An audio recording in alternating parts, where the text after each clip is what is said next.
PSU and Kansas State go 3-0 in this non-conference period. Yeah, it was definitely a very exciting time, especially ramping up, seeing what everything's going on. But I think also then conference play started the next 2 weeks, weeks 4 and 5. I think we were going into that and we were saying PSU was one of those like top teams. They were a guy that were looking at 3rd or 4th seed, maybe even 2nd seed, 1st seed in the North. And then out of nowhere, Iowa State, who was kind of quiet in that non-conference schedule, came out swinging.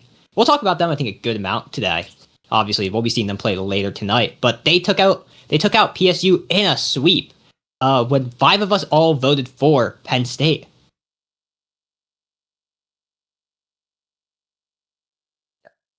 And also, I think else we saw in that first few weeks, we saw Nebraska lose out to Iowa State, which kind of became important for tiebreakers later down the line, let's say week 9 and 10.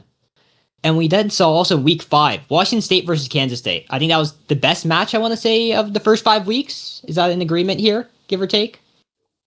So that was a fire match.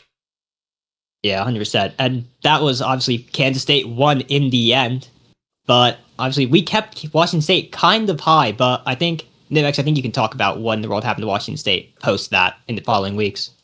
Yeah, as someone who's pretty high on Washington State coming into this, especially with their non-conference play, after that loss to Kansas State, that was our 2 like big heads of the North kind of going at each other at the time. And it was, a game 5 and Kansas State able to, I don't want to say last second, but they came in at the end, able to make it out. But then all of a sudden, Washington State kind of started going on a little bit of a downward slope. They lost to PSU, still a very strong team, obviously. And, they kind of started finishing off the season with just some like wins here and there with some losses they probably should have picked up.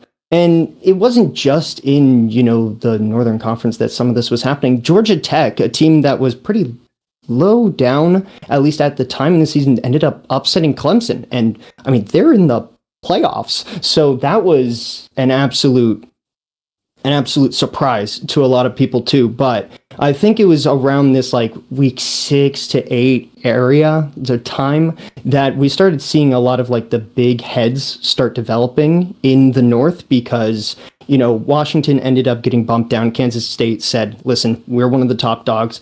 That's when Iowa State kind of started showing, hey, we know what we're doing. We're also one of the top dogs. And then Nebraska, a little bit of a roster switch up happening halfway through the season, and then all of a sudden they're also in the top 3. These are all teams that you're seeing in the playoffs, and a little bit of a chaotic like midpoint throughout the entire season is leading to a lot of what we're seeing now. Yeah, 100%, I agree. And then obviously the South, they had their thing kind of like developing on who you'd call the top teams. I think you could say CSUF, they're a team that everyone assumed after non-conference would be the best. They kept that throne nice and warm for themselves the entire way through, never once stepping off of it. And then it was kind of a fight between OKWU there. Texas Tech was there for a little while, I would say, as well as Clemson, obviously. And then it was a bit of a mix down in the bottom ends. But I think after these first 8 weeks, these last 2 weeks, week 9 especially, I think a lot of things were on the line for these teams. Arch, I think you want to talk about that? I think kind of goes without saying that both conferences were a bit of a mess. There was tiebreakers just about everywhere. PSU pulls up the upset over Kansas State, which kept their playoff hopes alive and threw Kansas State out of the first seed contention. Pratt picked up an upset over Iowa State. Nebraska continued beating down on Washington. Michigan, who haven't been mentioned once, find a way to kind of sneak their way into the race. Nebraska pulling off a win over PSU, and which eliminates them and then Pratt from the playoffs. Iowa State picking up a loss over Kansas. Michigan once again getting swept after beating Washington State 8-3 in Game 2. Texas Tech picking up a must-win game over Maryland to make sure neither Maryland nor North Texas could take over as the 4 seed. Clemson, without Beans, took a slightly worse Fullerton to Game 5 before ultimately losing. And WKU beat OKW pretty much out of nowhere, pulling off a 1-9 record despite what it was a rocky season. Yeah, there's so much chaos obviously happening. I want to kind of highlight that Washington State Michigan thing.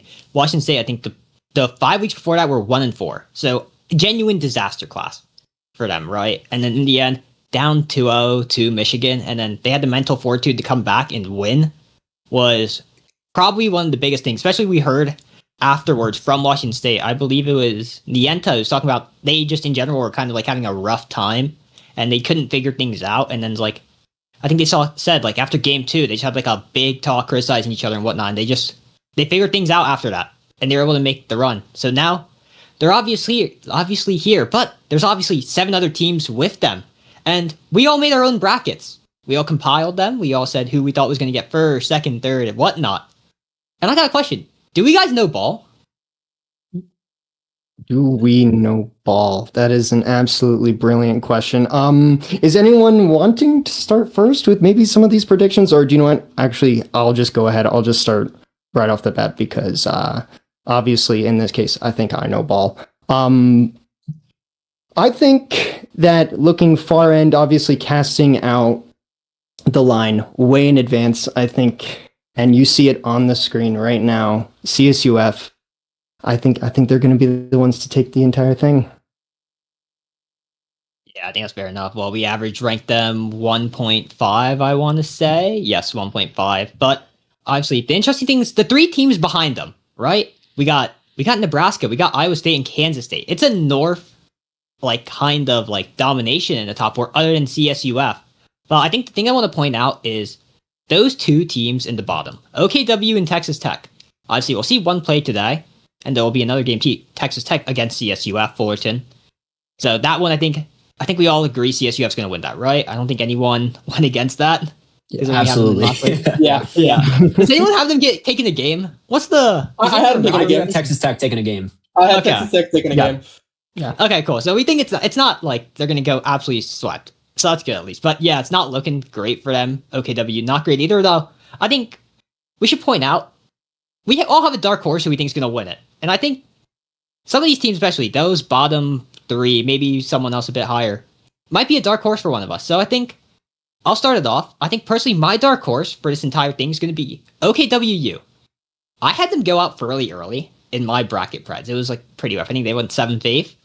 But honestly, I watched back one of their games. They played well, right? In the end, they ended up having a 4-2 conference record, lost CSUF, which fair enough. Can't really say much there. The WKU loss, kind of massive, but at the same time, it's week 10. At that point, OKW was a guaranteed second point. So they don't really need to put that much into it. Obviously, they'd like to win, but they were guaranteed the head-to-head tiebreaker over Clemson, so they don't need it. So I'm going to say OKW. I think they can make a run to like the top 4 or 3 if they like put the pieces together now. But what about you guys? Yeah, I think that's a very valid take. I had someone a little bit different in mind, and truthfully, if you asked me this question earlier on in the season, I'd be like, how could you even consider them a dark horse? I have Washington State as a dark horse. I want to say it's kind of like, it is a dark horse pick. This team has kind of been on the downhill, and obviously we just chatted a little bit about how they're not showing up the best, but I do think that if they get in line what they need to get in line and work together, as we've seen them work together, they can do it. But, I'm not the only one. Fast, who's your dark horse?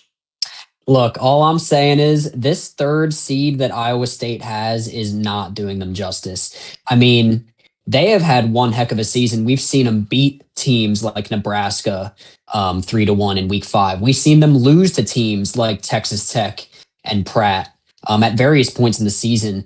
But my thing is that Iowa State, when they really wanted and they come to play, they can do it. They obviously have a great coach that we've seen time and time again have a real impact on the games they're playing. And when they're fired up, they can make some great team plays happen, and they can just be really locked in.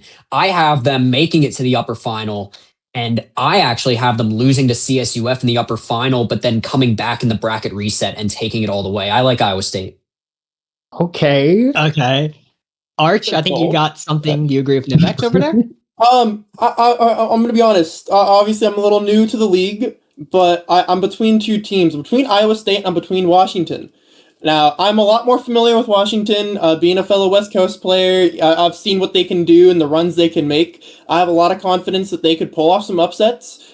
Though, admittedly, I'm going to shoot from my hip. I'm gonna join in on the Iowa bias. I don't know if I have them making it that far. I don't know if I have them beating All the way. Fullerton. No. But I have a lot of faith in their ability to perform. Yeah, well, we will be seeing Iowa State later today, but I think let's talk about this game coming up in a few minutes. It's about to be kickoff time over here as we will be watching OKW, the 2 seed, play on the Clemson 3 seed. And I think let's see right up, who in the world do we all pred? Because I have a feeling this is going to be fairly split. In this game, I did take Clemson winning this one. I do like the OKWU pick that Nivex was talking about. And I do agree that I've seen OKWU have some decent games this season, and I like how they play. But ultimately, when Clemson has the stars aligned, they can make things happen, and I think that they won it today. Yeah, I'm going to totally agree with that. I also have Clemson for this prediction. I believe my bracket has it as a pretty close game, but still, at the end of the day, Clemson, even without Beans, we saw later in the season in Week 10, they started showing up. They started showing up even without what you could consider being their star player. So I'm excited to see them play, and I think they can pull through. Yeah, and I will be agreeing here with Nivex, I believe. Park, can you show it up if I did agree? I'm pretty sure I agreed. We were talking about this a bit beforehand. But I was saying, yeah, I do think Clemson's got what it takes. Beans, I think, is a key player. I think he's one of the best players, maybe behind the likes of Jarda, who is over on CSUF, on how good people are. And yep, there it is. I did choose Clemson. But yeah, I think Clemson, fair enough. I think they have the takes to make an upper finals run. Beating out CSUF, I think if they're playing really well in their day. CSUF also been talking about how they're not feeling the greatest. So we could see something there if they play again. And then Arch, obviously you chose OKW. What's the reasoning behind that one? Honestly, I mean, it came after, like I said, I'm new to the league. I took some brief overviews. I maybe not have the full in-depth knowledge that I would have hoped for before making predictions. And honestly, I'm gonna skew a little further away. I'm gonna say this goes Game 7 instead of Game 6 like I originally predicted. But there's just something about them, and it's calling to me. And you know what? I'm glad I avoid the desk sweep. The desk sweep never goes well. So That's true. That is valid. Yeah, 2-2 here on the desk, but I think we're going to be watching this game soon, and I think let's leave Fast and Arch by themselves together so they can cast this game that's coming up. We'll leave you guys to it. Alrighty, well, we will be getting into the game very shortly. I can tell you that we do have 9 players in this lobby, so I would imagine that we will get started very soon.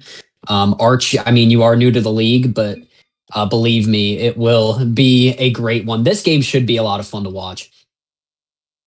I'm confident in that assertion. I have a lot of faith. Obviously, I'm going to still be getting used to some of the players. I've heard a lot of high praises for Bean, so, I'm going to be keeping my eye out for him.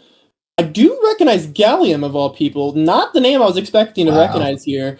Maybe it's just shooting from the hip. Maybe it's my time with Liquipedia and just randomly coming across people and their miscellaneous placements. But I'm gonna be curious to see how this plays out, and if my comments from a few moments ago, if they truly do go Game 7, what did you end up having them go? How many games? I believe, yeah. So I had Clemson winning in 6. Okay. I mean, I did originally have 6 as my original prediction, but obviously the flip side of things, I had OKW, but I hope I'm not proven wrong. I gotta assert that I know ball. First time in, first time on the booth, first time truly getting to see the league for what it is, and I gotta show that I do in fact know ball. Well, we will be seeing very shortly as here comes the game, and here we go. 3 seconds until the very first Meridian Collegiate Conference playoff game, and we are in it now as they start with a cheat kickoff and Scoob kicking things off very early, and that is just an elegant kickoff play. Nuki just kind of beat there, and what can you do if you're Knight? Is it too late to change my prediction? Just first thoughts. Is it too It late? might be too late. It might be too late, but that's how it goes down here in the MCC. It took a grand total of 2 seconds, and just off the bat, already down a goal. And as I say that, it doesn't take them very long to equalize. Yeah, Nuki able to find it right there, and both teams are eager to get on board. Knight with a nice little dish down, and Gallium not in the proper positioning for that one. But we're all tied up, and 14 seconds of basically warm up, and we're basically starting fresh here. Basically, warm up might be my favorite call of the day, and we haven't been commentating for that long. Oh, Well, here we go. Skeleton Jack with not an advantageous touch, but I feel like things are looking a little bit slower now as Beans will try to bang it into the corner. Okay, maybe not, but if I feel like both of these teams are really, they can be explosive. I'd say OKWU. Like my hunch is that OKWU is kind of more of the slower team in general, but Clemson is clearly looking to make things happen, and I don't know. These are just some really evenly matched teams based on what we've seen so far this year. But NK will get beat there. Not quite a goal, but some opportunities coming up very quickly here. nice little clear downfield. NK gonna hope to gather some possession, not quite able to connect. Though, as I say that, Beans not gonna be able to get out of the field. Clemson finally off their half, but as I say that, chaos just starting to ensue. Skeleton, nice little pass downfield off the back wall, not gonna be able to connect. And Beans gonna have the opportunity to counter. Nice little flick, and it will find the back of the net. And that is a great flick. Skeleton Jack on the whiff there, unfortunately, and Knight just caught off guard, and those are the type of things that'll go in. I mean, we're in an unprecedented era here. Like, this is, you win this series, or you don't quite go home, but you go down to the lower bracket. And before this, it's been regular season for these teams, and neither of them have been in real danger of elimination up to this point. So we're kind of in a new spot where these teams can realize that if they lose these games, that they might be facing a quick end here. Honestly, to that comment, I am curious to see what you have to say. Do you think pressure, do you think nerves, do you think those are playing an impact on these teams now that we're finally in the playoffs? Oh, absolutely. I mean, for context, as well, hold on that. Gallium will find another one for Clemson as they go up 2-0, and maybe on the side of OKWU, some early nerves are coming out here. But I would absolutely say yes. In fact, I'm the substitute for the Penn State roster, which unfortunately did not make these playoffs, and I've played quite a few of these games. But it's just absolutely, like, when you're in a league like this with players of these caliber in this situation, the nerves do get to you, and any competitor would know that any form of warm up or scrim or practice is infinitely different than when you actually get into the game and just feel yourself in the real situation. So I would absolutely say yes, that the nerves are most likely playing a factor here. You know, I think that's a fair call, but as a... Okay. You know, that might have actually just played a role. Ringing one off the post, just enabling Clemson to counterattack. Just really have one man to beat at this point. Scoob gonna get by, but will the shot fall? No. Now Skeleton Jack not gonna be able to get the clear that he's looking for, so Gallium does well to eat a 50. Just not gonna be enough as Knight now just looking to get past Scoob. Job well done. Extension maybe. No dice. Let's see what Nuki can do here. He will get bumped out of the way by Beans, and this is quickly going in the Clemson direction. We're seeing this ball kind of get smacked around, I feel like, this game, compared to a situation like late season Nebraska or even Iowa State, where definitely some team plays happen. And to the nerves comment, like, that's kind of the vibe that I'm getting. I would know because that was kind of my play style in the games that I've played. So I know how it goes, but OKWU will want to find one here with a minute remaining, because as the seconds tick down, it just gets harder and harder. And then once you're down in the series, it's just a constant stress from there, I feel like. So to that, just on this thread, the more the time ticks down, how desperate do you think they get into the play? Obviously, it's only game one.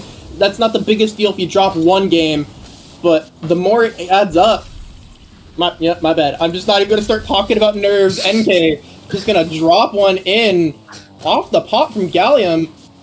Wasn't able to contest it early enough. Bumps were coming through, and it's just going to be rifled on home. How about we keep talking about it? Maybe we'll get some nice overtimes in this series.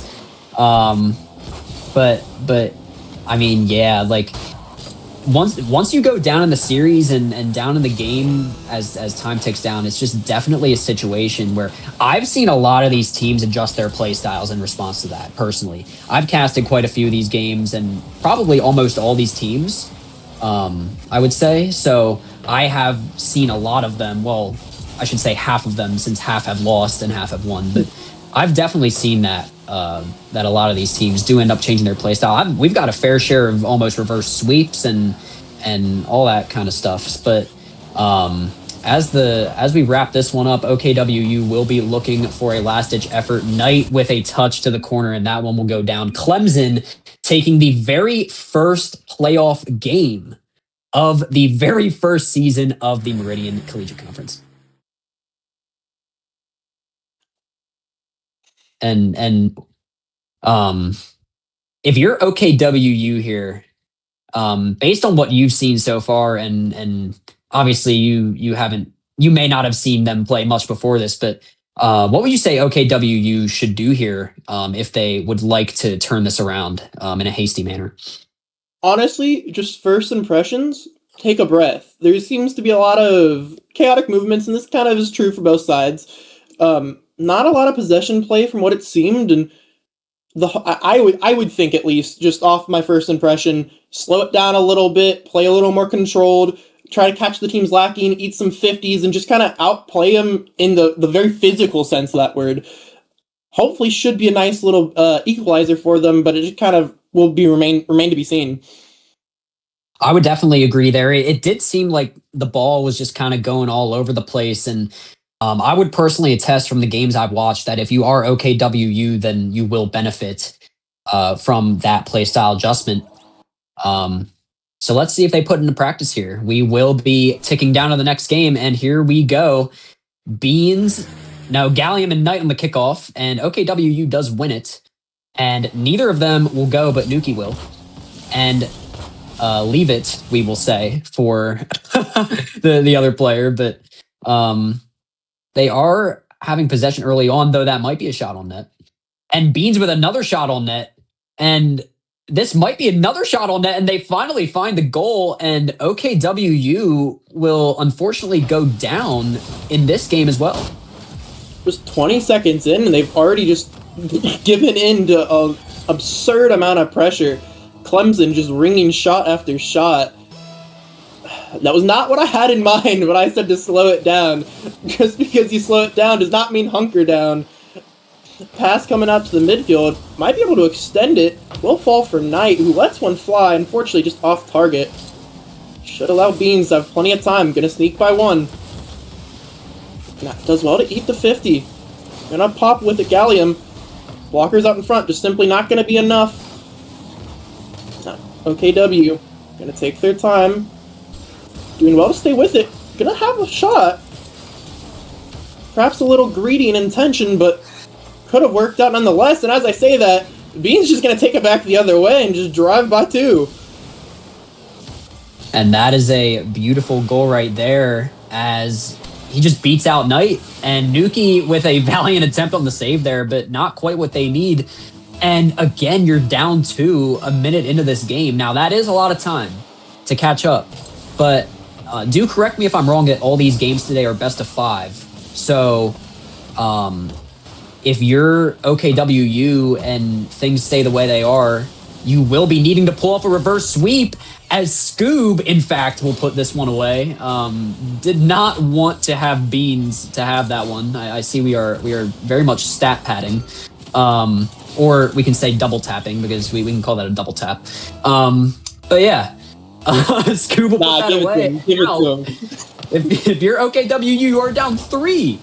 And you got to make something happen here. Something's got to change. So just to correct you, this is a best of 7. It is best of 7. I apologize. I apologize. Dropping down 2-0 in series, maybe not the biggest deal, but obviously there's a great deal of momentum going against you. You can't really afford to let that happen, especially with the way we've seen Clemson just apply so much pressure. As I say that drop down pass, Scoob gonna get the awkward shot, but it's a 4th goal nonetheless. And Skeleton Jack is just kind of in a daze there. Scoob just ready on the backboard read. And, you know, I will say, even if it is best of 7, I mean, I will not pretend that I'm competitively viable, but in the collegiate series that I have played, I find that best of 7s can feel very, very long. And I almost feel like drained during them. So whenever I go down early in a best of 7, it's still very worrying, but OKWU looking for a goal, and they find it there as Nuki will go for that bump attempt, not quite get it, but Knight there to clean it up. And it isn't quite as daunting now that I know it's a best of 7, so apologies for that, but OKWU has some fight in them. Yeah, and I mean, it's just important to take these opportunities when you can get them. Chances like that are not going to come often, so you need to score them, especially if you want a chance of really hanging in the series. Still trailing by 3, an opportunity could be opened up here. Knight gonna let one fly, but it's just not going to be hard enough to scoop. Gonna have an easy block, set up a 50. Could be an opportunity for Clemson, but instead, NK gonna eat the 50 with Beans. Hopefully OKW might take the opportunity to get some possession, but instead it's just going to be Clemson continuing to let it fly. Freestyle galore. It's simply just not enough. Skeleton Jack, great flick. Could be an opportunity here. Gonna go high with it. Scoob gonna do well to clear. It's just not enough. But Knight, not willing to let it go. Gonna let it fly another shot. Skeleton Jack to the middle, and unfortunately nobody is there. And like we talked about with this playstyle shift, I mean, here's the reality of it. If you're OKWU, you need 3 goals in 2 minutes. And it won't come from being defensive, which unfortunately they are on the defense, as Beans had maybe an open net there. I'm not quite sure if it was scoreable, but Clemson is really exploiting this defense here, as Beans will take another shot on the net, and that one will go. And it's getting real for OKWU now, right? I mean, Skeleton Jack is there on the defense, but he just gets beat out, and I think the other players had no boost. But Clemson is just really finding it right now. And, you know, like I said, that's kind of what I felt like going into this, that as OKWU puts their own on the board, and both of these teams can find goals when they want to. Bean's just not in the proper position for that one. But we do have one heck of a game on our hands, I'll say that. Find goals when they want to, but perplexing they are. Quite the awkward goal to come off the kickoff.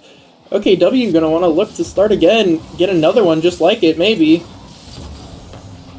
Pass going to come middle from Skeleton Jack, possible bumps. But instead, Clemson just going to let it fly, eat the 50, and that nearly falls in. Skeleton Jack now going to just look to gain possession out of his corner. Instead, he's going to get dunked, nearly going into his own net. Clemson just not willing to let up. They're not letting them out of their half. I mean, fair play to them as they just continue to suffocate. Less than a minute now to go, and they're still up by 3, and yet it seems like they want more. You'd almost think they're upset they gave up 2. They want the 5-goal lead back. As Beans now, from his own corner, sneaks by 1, gets past another. Now he just has 1 man to beat. Getting out in front, he's going to get the demo. Just like that, the lead's back up to 4. 35 seconds left to play. And that is just a beautiful demo. You know, if you know anything about me, I love a good demo, and you know, when you're one-on-one, that's really how you're going to do it. So Clemson looking to put this one on ice and go up 2-0 in this series with a need for 2 more victories to secure that overall series dub, as Gallium will take this one to the corner. And if you're OKWU, you got to score 1 now and then in another 3 seconds and then another 3 seconds, but we are running out of time. Their only chance denied by Gallium. The whiff doesn't matter. We're putting this one on the backboard, and it's going to be over very momentarily. Clemson with a strong start to this series, and that will do it for game 2. So, can OKWU, from what you've seen, and obviously you discussed what they need to do you think they'll do it? Honestly, after what I just witnessed, I think they had a better chance in game 1. I don't know if they can make a drastic enough adjustment to compensate for what they just endured. Their mental almost certainly is just down the drain right now, and that's just only going to add to it. They're making me regret picking them. I don't want to say that. That sounds so mean, but I really should have joined the desk for Clemson. But hey, I had to make sure the desk sweep didn't happen. You know, gotta not jinx Clemson, I guess. Oh, that absolutely. I mean, if you look at the saves on night with 5 saves, as opposed to Nuki and Skeleton Jack with 1 each, I mean, you can really tell what's going on here. Like, a combined 14 shots on net for Clemson, and it's looking rough. They're just putting stuff on net, and yeah. I don't even think looking rough starts to encapsulate the torture that they're just putting on their opposition. So as I say that, all right, why do I say things? This is happening all of last week too. I go to say something, maybe poking a little bit of fun, and the other team just says, nah, we don't buy into that goal. We score. And actually, correct me if I'm wrong, that's the first time they've led this series. Not just the first time they've opened the game, but the first time they've led the entire series. I think that's true. I mean, they did tie it up in game 1, but they are now in a commanding 2-goal lead in 7 seconds and 2 kickoff goals. As Scoob will just get an unfortunate touch on that one. Nuki ready to follow up. But OKWU has certainly gotten a memo here. And they will almost find another one. Gallium will be there for that. But yeah, maybe you in particular, Arch, just keep talking, and we can get some nice lead changes as a nice fake there by Knight. Beans will look for an attempt, and now Clemson is back on the offense that we are so familiar with. I think you're right. The more I talk, the more it starts to go in their favor. I bashed on him a little bit in the intermission, and yet here they are fired up. I mean, they want it bad enough, fair enough, but I just don't know if it's going to be enough. 2-goal leads are nice, but they've shown they can give up that many more goals. Clemson gonna try to take their time here, though. As well to get a 50, falls right for Gallium, but Knight just already smothering it. OKW is actually stepping up and just taking the pressure to Clemson. As I say that, Gallium gonna find the reset, maybe a double. Instead, Scoop's gonna be forced to retreat as the shot should go up and over, just missing the net. Honestly, I was sure that was number 3. That was quite the demo chain, if I've ever seen one, and I almost wish they made it happen, as Knight will find another demo right there. But now we're in a position where Clemson is on their toes, and that is another shot on net for OKWU, and a second, though. That one was more visibly saved. But yeah, again, Clemson not having been down in a game, and Nuki is just on a rampage. OKWU is one with the demo right now, though that will be in their net. Oh no, as Gallium gets a freebie there. And let's see how this happened. Off a deflection by Skeleton Jack, and that's an unfortunate one. And if the mental of OKWU was recovering in this first half, it's that might be a little shot to the ego there. Oh, shot to the ego, absolutely. That's got to be rough. Not just getting scored on in that fashion, but just the fact that it's coming off your own player. I mean, for a second there, though, I was beginning to wonder if their coach was like Reynolds or something, because bumps were coming through like crazy. So it seems like they're finally being given a taste of their own medicine. Beans just going to be given the easy goal off the bump. No defender close enough. And in quite a few seconds, that revival effort is now a tied Game 3, in which they are down 2-0 in the series, OKWU.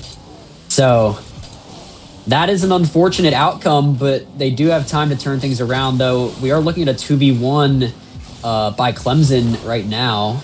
Gallium into the corner. Beans will try to make something happen, and he will be back for this one and recover it. But I think if you're OKWU, you would really, really like to win this game. And oh, absolutely. They are in a position now where, it would have almost been better if they went down and then came back. But after that little stretch there, it will be very interesting to see the direction this game goes. Yeah, absolutely. I think you made a great point. It would have been lovely for the mental if they started this series or this game down 0-2, then got those two quick equalizers. Their mental would be looking a lot nicer right now. But now it just seems like we're in a bit of a dogfight. Both teams just throwing haymakers at each other, and the biggest question right now is who's going to fall first? Who's going to end up on their knees? Who's going to need to get up before the 10 count? And right now, it feels like OKW, with Clemson just continuing to put on the pressure. Lefts and rights, back and forth. They don't want to give it up. Bean's not letting them get out of their half. Finally, maybe OKW trying to go for the ceiling pinch, not quite going to connect how they'd hope, but it does get them off their half. Just gives them a chance to at least catch a breath. Just might be enough. But as I say that, Gallium gonna fake. Skeleton Jack not buying.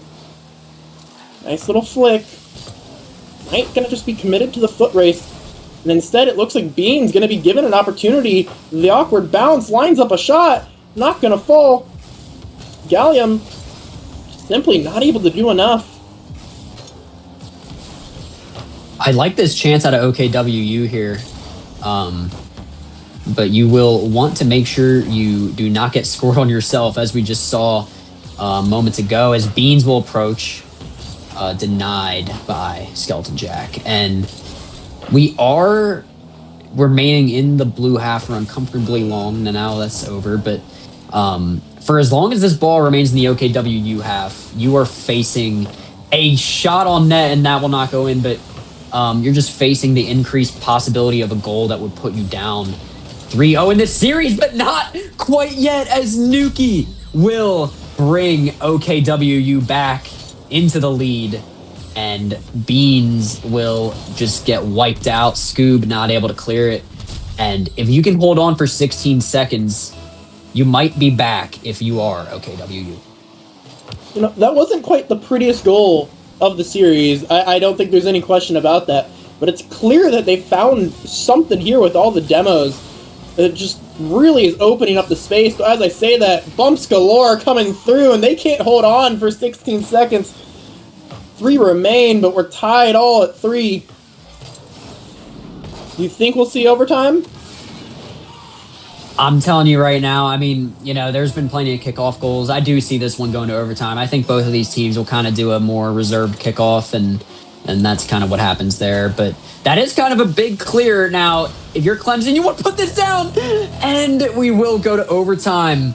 But, I really feel for these OKWU players, because if the worst happens and you get scored on in this moment, then it's just been a rough series, and I've been there, and it's just a very tall mountain to climb from there if you end up there. So OKWU, I feel like will be really doing whatever they can to not get taken advantage of, as we kind of saw right there with that little reserved play on the offense. Skeleton Jack will kind of bang that one out though, and we will have to see how this one goes. I mean, you already kind of touched on it. OKW pretty much has to win it here. You go down 3-0 in the series, there's just not a lot of hope left for you. The tall task in front of you, the big mountain, just simply doesn't look doable if they can't do it here. This is going to be the first real big test to just see how far they've come. And as I say that, Scoop gonna get out in front. Bump play comes through. Just like that, Clemson staring down the barrel of a sweep. And Nuki expressing his sentiment in the chat there, but that is a rough way to end that game. Now, I was correct earlier, though unintentionally, that OKWU now does need a reverse sweep if they want to win this series. And that reverse sweep would be 4 wins in a row. So, I mean, after that overtime, these players are hitting the ready up button, but, I feel like you just need a moment to decompress and try to muster whatever amount of effort you can to lock in here, because it will be a generational effort from OKWU to make this happen. Yeah, no, generational effort, I think, pretty much sums it up. I've already labeled it the undoable task. Wow. They really are just staring down an incredibly hard task. The last game looked great. All the bumps, all the demos, they really opened up space for each other and created plenty of opportunities and really should have had more goals. I'm just going to be honest. But they definitely will if they keep it up, they have the opportunity. But the matter that I think is more pressing now is, will they overextend? Will that result in a goal? Because do keep in mind, the first goal they conceded last game was an own goal, coming off the fact that they were all overextended. Nobody was back to defend it. Nobody could race back in time. And it ultimately ended up costing them. They went to overtime and lost the game. Now they're just staring at a sweep, forced to literally do the hardest task in the game besides scoring open nets. Well, we have seen crazier things happen in the Meridian Collegiate Conference, and that's why I love this league so much. Really, anything can happen as Nuki shooting on the wrong net. And Beans will try to take advantage, but nothing doing there. And, what seemed like maybe the undoable task has ended up being quite the doable task on very numerous occasions. We've seen reverse sweeps come true. We've seen reverse sweeps be denied. We've seen almost matchups that you'd write off beforehand being completely different and dominant by the underdog. And Knight will prove us right there, as OKWU will lead once again in this game. Beans not quite able to keep that one out of the Clemson net. And if you are OKWU, it has to be completely up from here if you are going to recover this series. Yeah, no, I think you've absolutely just nailed that on the head. They pretty much have to keep the pressure up. They need to just score more. As simple as it sounds. And as I say it, Knight gonna put another one in the back of the net and make it 2-0. I just don't know if that's gonna be enough. They're gonna be looking for more at the start of the next play. While we're at it, we do have an update. Fullerton 2-1 currently in the series with Texas Tech. My prediction so far coming true. Texas Tech taking a game off of them. So we'll be staying tuned for more results. I wonder if we have the intel of which game was won by Texas Tech. I'm not sure if we have that, but it would be interesting to know. But yeah, I love seeing Texas Tech get a game there. Who knows? Like we've seen in this series, every matchup is nothing's predictable in this league. and that's just what I love about it. So I hope we see Texas Tech make a run there, but for now we will continue with this game as nothing quite eventful has happened in the past few seconds, as we will remain in the OKWU half that we are kind of familiar with.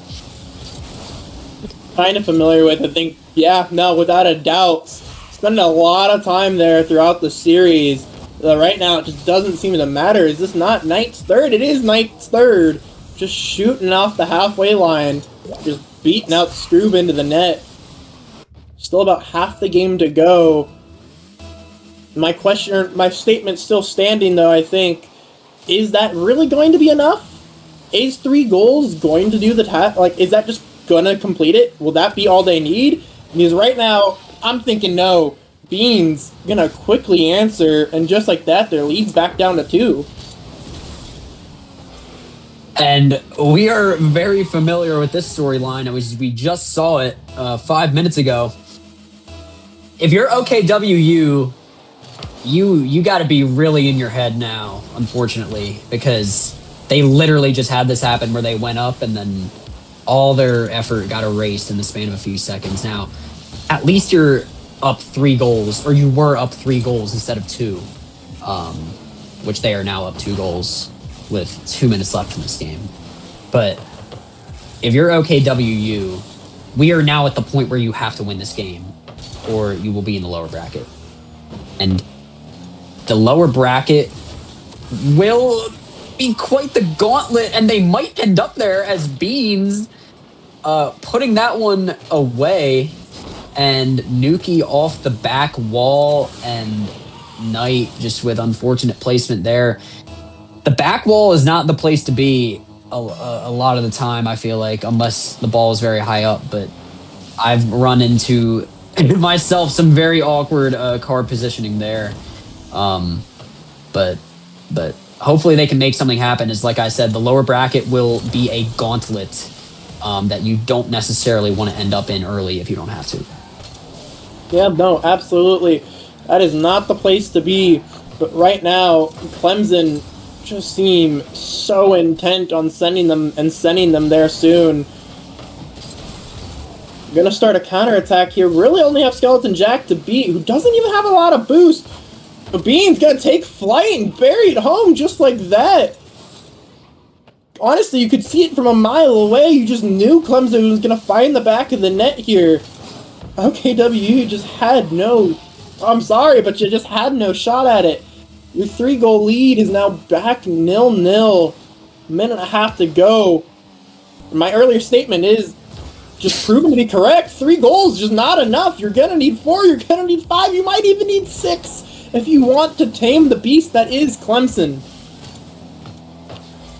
Yeah, it's really seeming like they will need a 6 or 7 goal lead to even have a chance here. But Gallium will be trying to not make that happen. As Knight will almost put one away, but denied. And Nuki now.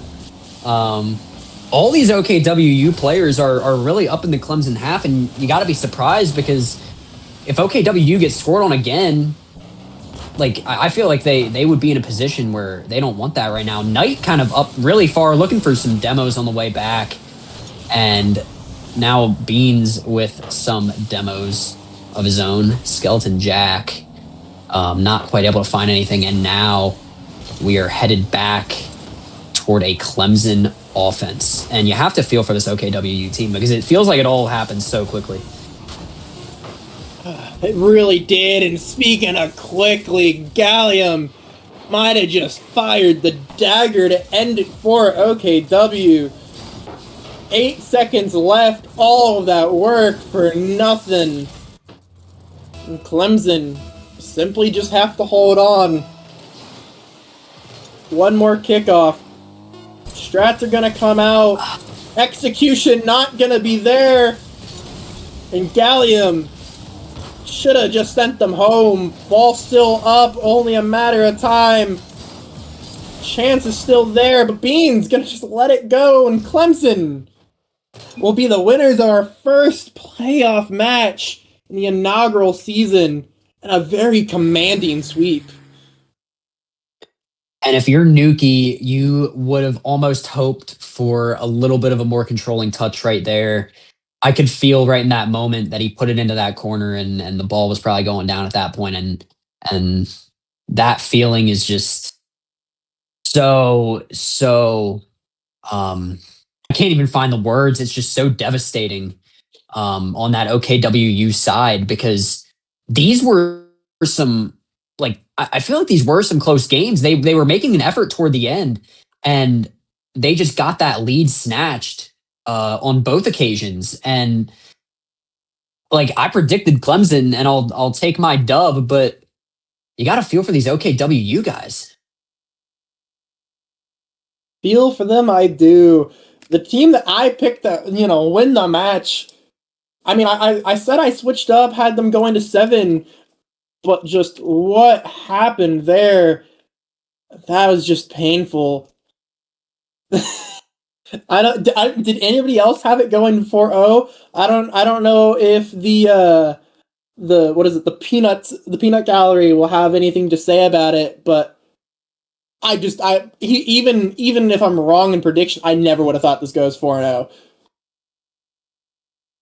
That I mean, it's so hard to predict because these games were pretty close, and it really comes down to a matter of goals, at some point.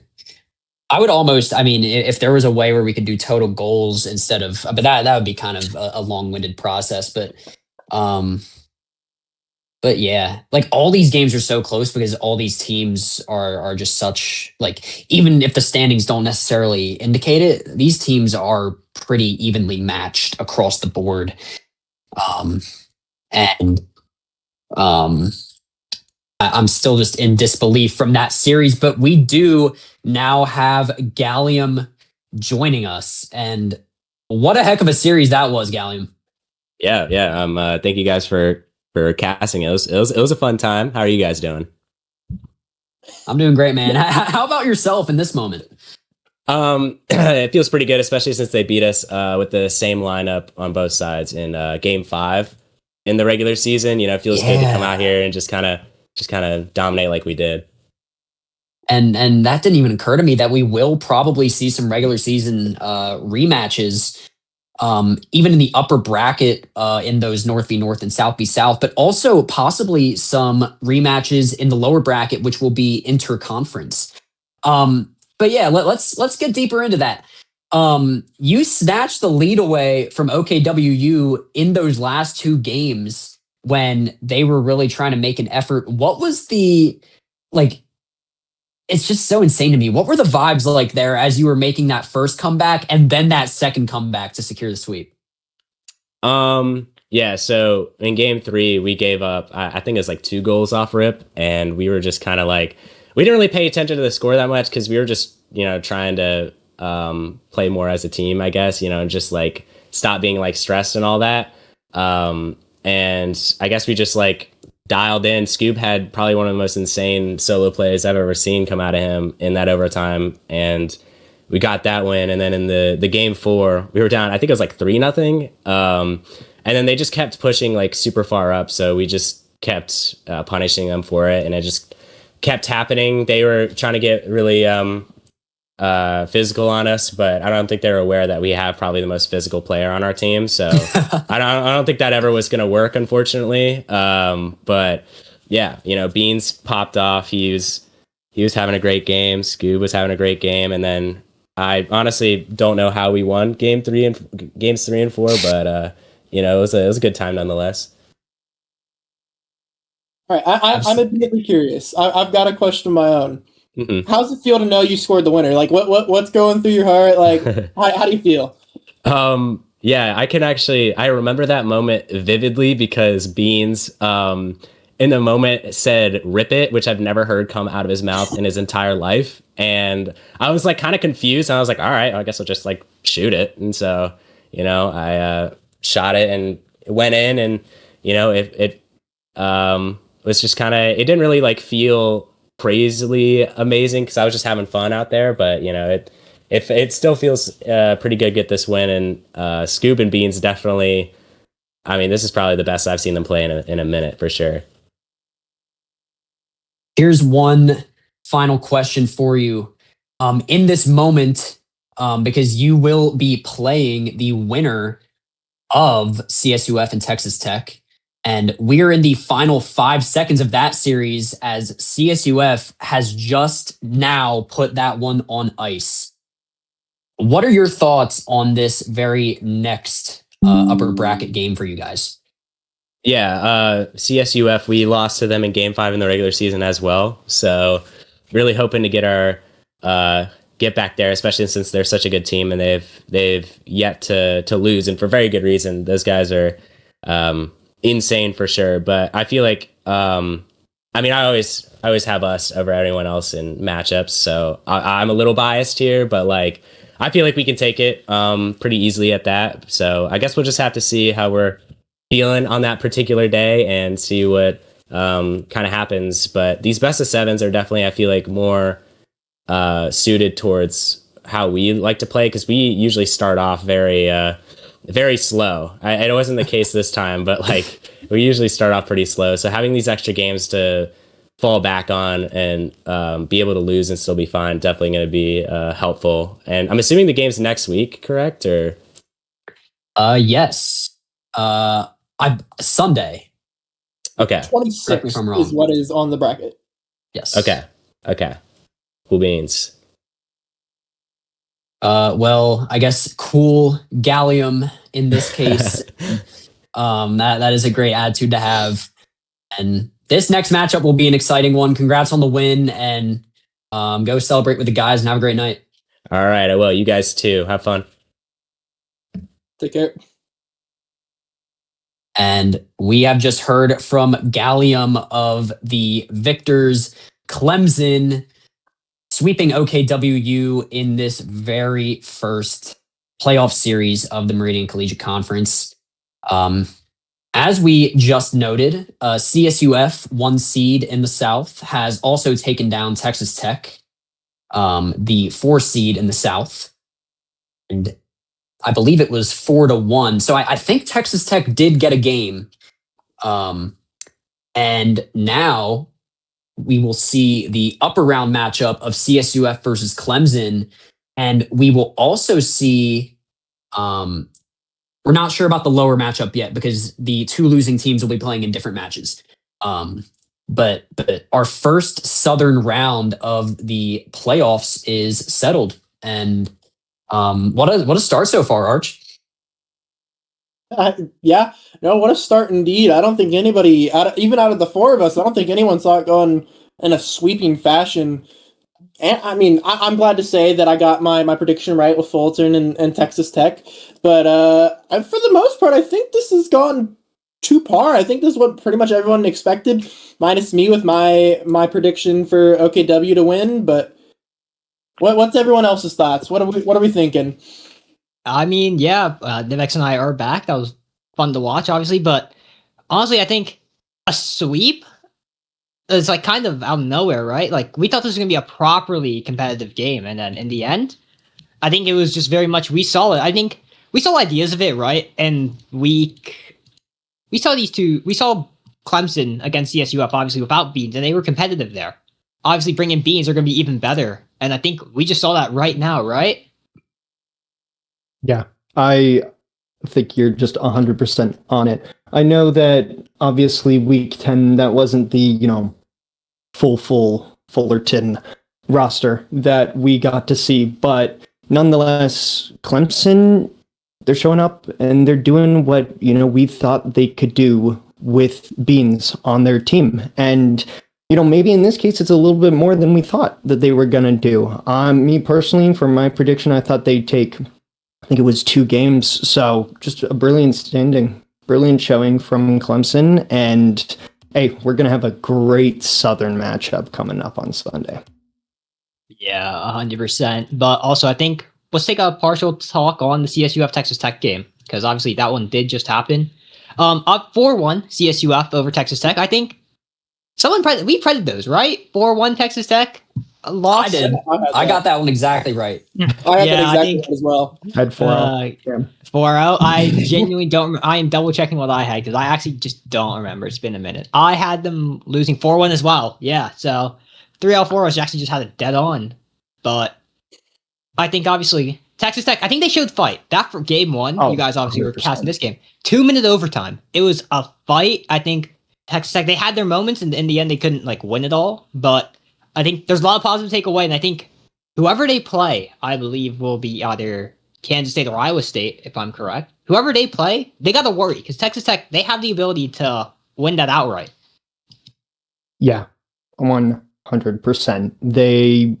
I remember the previous time that they met up in conference. It was still a pretty close game, even though it was, I think, 3-1 was the series score that it ended up going to. It had a few overtimes that CSUF, just in this case, came out on top, and they came out on top again. So, not the score, not the result that they wanted, but still a brilliant showing from Texas Tech. And, they're a team that if they keep up this kind of momentum, they keep up this kind of, confidence that they can carry with themselves into these lowers, you do not want to run into them. They are going to be a problem in that lower half of the bracket.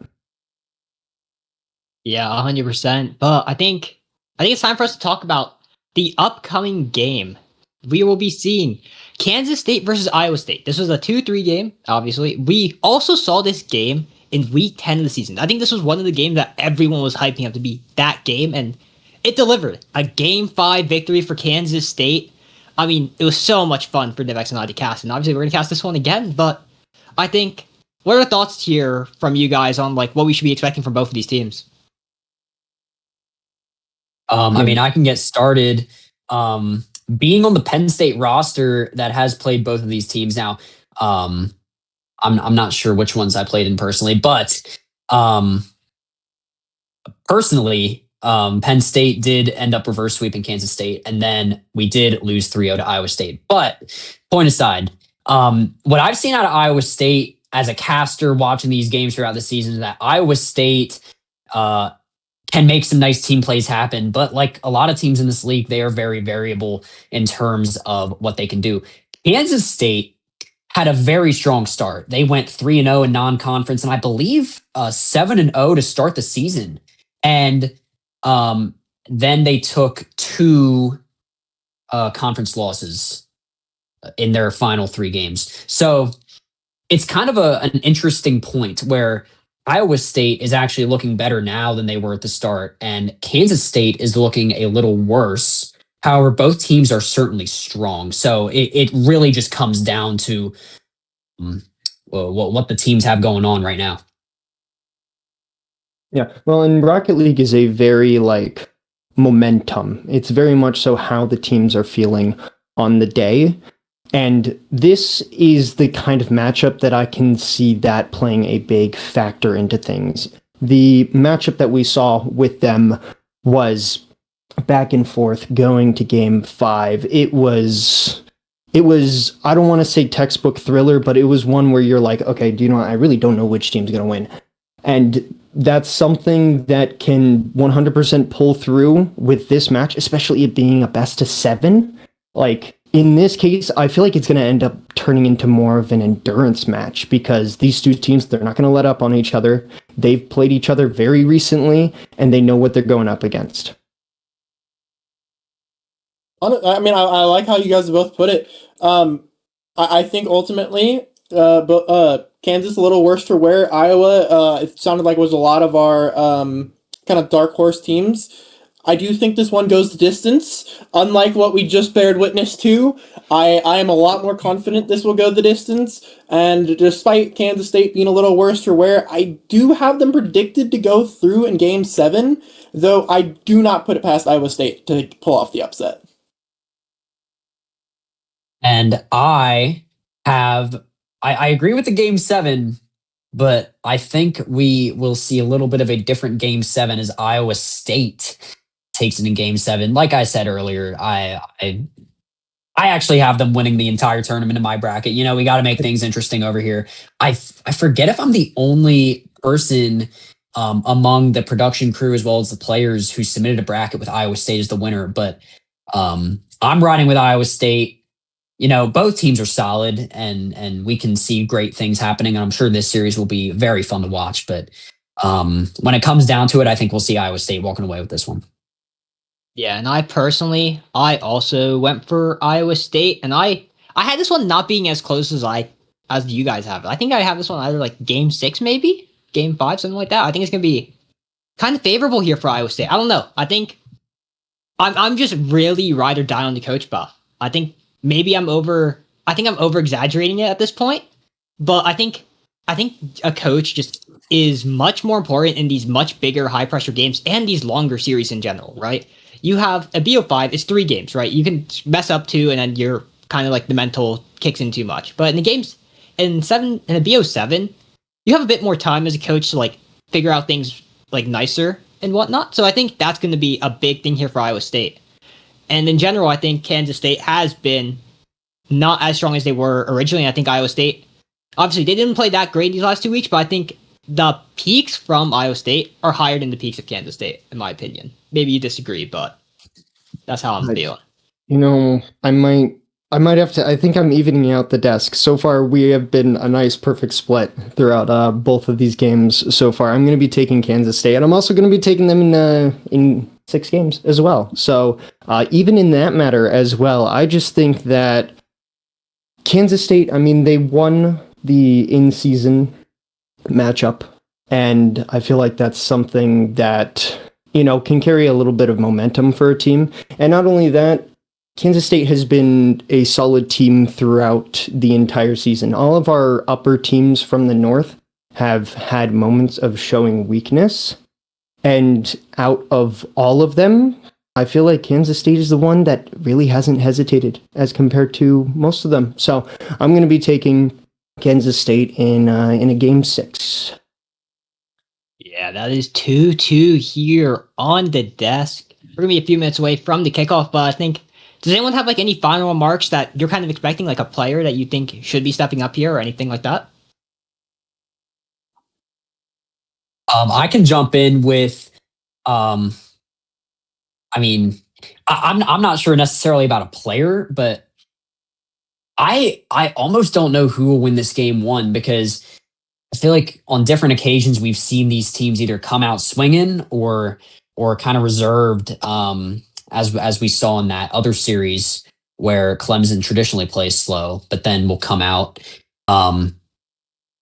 I wouldn't be surprised if Kansas State does win this one, as they started the season stronger. They might start this playoff journey stronger. I mean, they probably figured that they'd be here very early in the season going 7-0, and Iowa State now with kind of a newfound place in that. So we'll see if that gets to them as we truly kick off this playoff matchup. Yeah, and I think we're going to be switching over to just Nivex and I think we're going to be getting into this game soon. Thank you so much for you, Fast Arch, for joining us here today. I don't think we're going to be seeing you anymore for the rest of the day, but obviously, thank you for having you guys on the desk. Thank you for casting that game, and I think we'll see you on a different day. Appreciate it. Enjoy the game. Yep, thank you. All right, Nivex, it's just me and you now. Isn't this a little bit of deja vu? Isn't this a little bit of a familiar sight here, just in this case? Possibly with an extra 2 games. We're just going to have to see, because boy, do we have a match. Boy, do we have a match coming up for everyone. It's going to be whether or not a team can stay mentally strong. It's going to be whether or not a team can find their momentum and get swinging with it. And we are going to have to start off right away as we get into this game number 1. Yeah, here we go. We will be seeing Kansas State on the blue side. We'll be seeing Iowa State on the orange. Obviously, Kansas State, big thing. They won in week 10. They have the confidence going into this game that Iowa State might not, but Salty Girth right now is going to try to take care of that, but good 50 there from Kansas State, but Milky followed up slowly. I think we didn't talk about really much players, but I think Milky will be one of those guys who, he steps up really well when he needed to in the past and does his role well, as we see someone miss over there, but Milky has to make the save as I'm speaking, and suddenly there's a ball clear over to the midfield. Yeah, well, and if you want to talk about players, I can go ahead and I can switch that around for the other team that we're going to be watching. Giro, as I have messed up his pronunciation a few times in the past, he's been a player that has definitely stood out for this Kansas State team, whether it be for some independent plays, as here he gets it past one defender and maybe steals a boost from Recumbrant Jones. He's not gonna be able to catch up to that with that boost steal, although I don't know if it was the boost steal that did that, maybe just an awkward placement, and it seems like Kansas State gonna be up first in this game. Yeah, I think Jones there thought that ball was going to go a bit higher, and obviously that low shot did really well there by Moon, and 1-0 Kansas State. A minute though, so it's perfectly fine, and there's a huge bump and a huge response there by Iowa State so quickly and instantaneously. This was something we didn't see too much of in their initial games of their series in the regular season, but physicality is the name of the game. They show it right there, and all tied up so quickly. Well, and that's an important thing to mention because, I mean, if you're Kansas State, we're a minute in and you got a goal and you're like, okay, we're up. We just got the kind of momentum that we're going to need. And then all of a sudden, Iowa State just immediately responds with a nice aggressive play. That's something that, you know, the series is still 1-1, but it does kind of suck that you did all that work just for them to immediately respond, and we're going to be heading into this next 3.5 minutes with a tied game.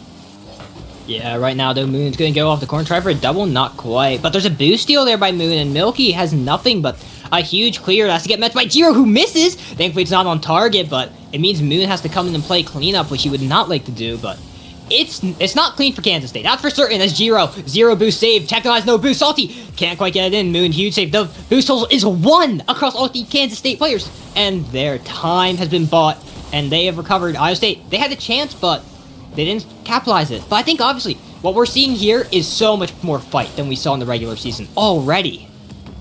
Oh, 100%. Well, and right now, you know, obviously both teams have scored, both teams have shown that they know how to work their way past the opponents, but they're also going to be sort of like testing the waters. They're going to be feeling how this team now plays, because it's been a week and some since they last played each other, and some things are going to change, and especially with a team that, you know, has a coach that might be, you know, manipulating tactics or moving things around. If you're Kansas State in this case, you might not know what to expect, or maybe you need to change things around because you're going to be expecting them to change things around. So right now, this first match is going to determine a lot about what these teams are going to do, what these teams are going to try and maybe change up, as it looks like Recumbrant Jones, I think, finds an open net there. Yeah, I think it was just last man back, Alien Techno. 50s, not great, just goes very lateral there, but there's no one back in time. The boost totals, again, for this Kansas State team, are so low. For reference, they're averaging like 38 boosts in this game. Not horrible, but they're so low when you're on defense, which is the worst moment to possibly have that, as suddenly there's going to be a chance here by Gurf, not quite. But on the other side, Iowa State has an average of 50 boosts, a half tank at all times pretty much. That is amazing for a per player thing. But right now, Kansas State, they have a chance to make something happen, but Moon, bad touch, is going to set up Salty, who also puts a backward touch, and what could have been a chance there falls away again for Iowa State, but the pressure is usually going to them with a booming clear to help reset it. Yeah, well, and this booming clear is just going to put Kansas State on the back foot as Milky steals some boost there, and that low boost total that you've been talking about is absolutely plaguing Kansas State, as Giro not able to get the touch that he's wanted there, although Moon maybe trying to look for a dunk here.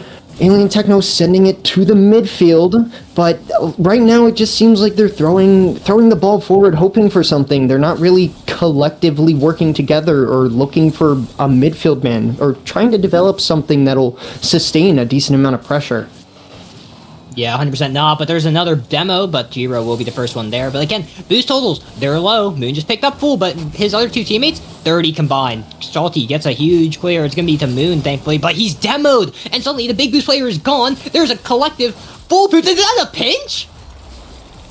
Oh, that is a pinch. I think in this case, Milky just a little awkward off of that sidewall control, and he's just like, okay, do you know what? let's just go for a pinch. What are they going to do? They're slow to recover. And Iowa State taking a convincing 2-goal lead with 1 minute left. Yeah, and I mean, a huge moment to get that. I'm loving creativity here from Iowa State. I think their coach is officially watching them at this point. So, and he's probably all amped up as well. But right now, Kansas State, they still have time. 50 seconds. We were literally watching in that OKW Clemson game. There is multiple moments where it's like 10 seconds, 2 goals have been scored. Very possible here for that to happen again, as there might be a start here by Alien Techno. Not even on target. Moon will have to try in the corner. But again, Saltiger, he's been so good on this defense. Getting this ball out as there again. He gets it out, and suddenly, more time has been wasted away. 15 seconds left in this game, and there's got to be a goal as soon as possible if you're Kansas State, or else game 1 will be going the way of Iowa State.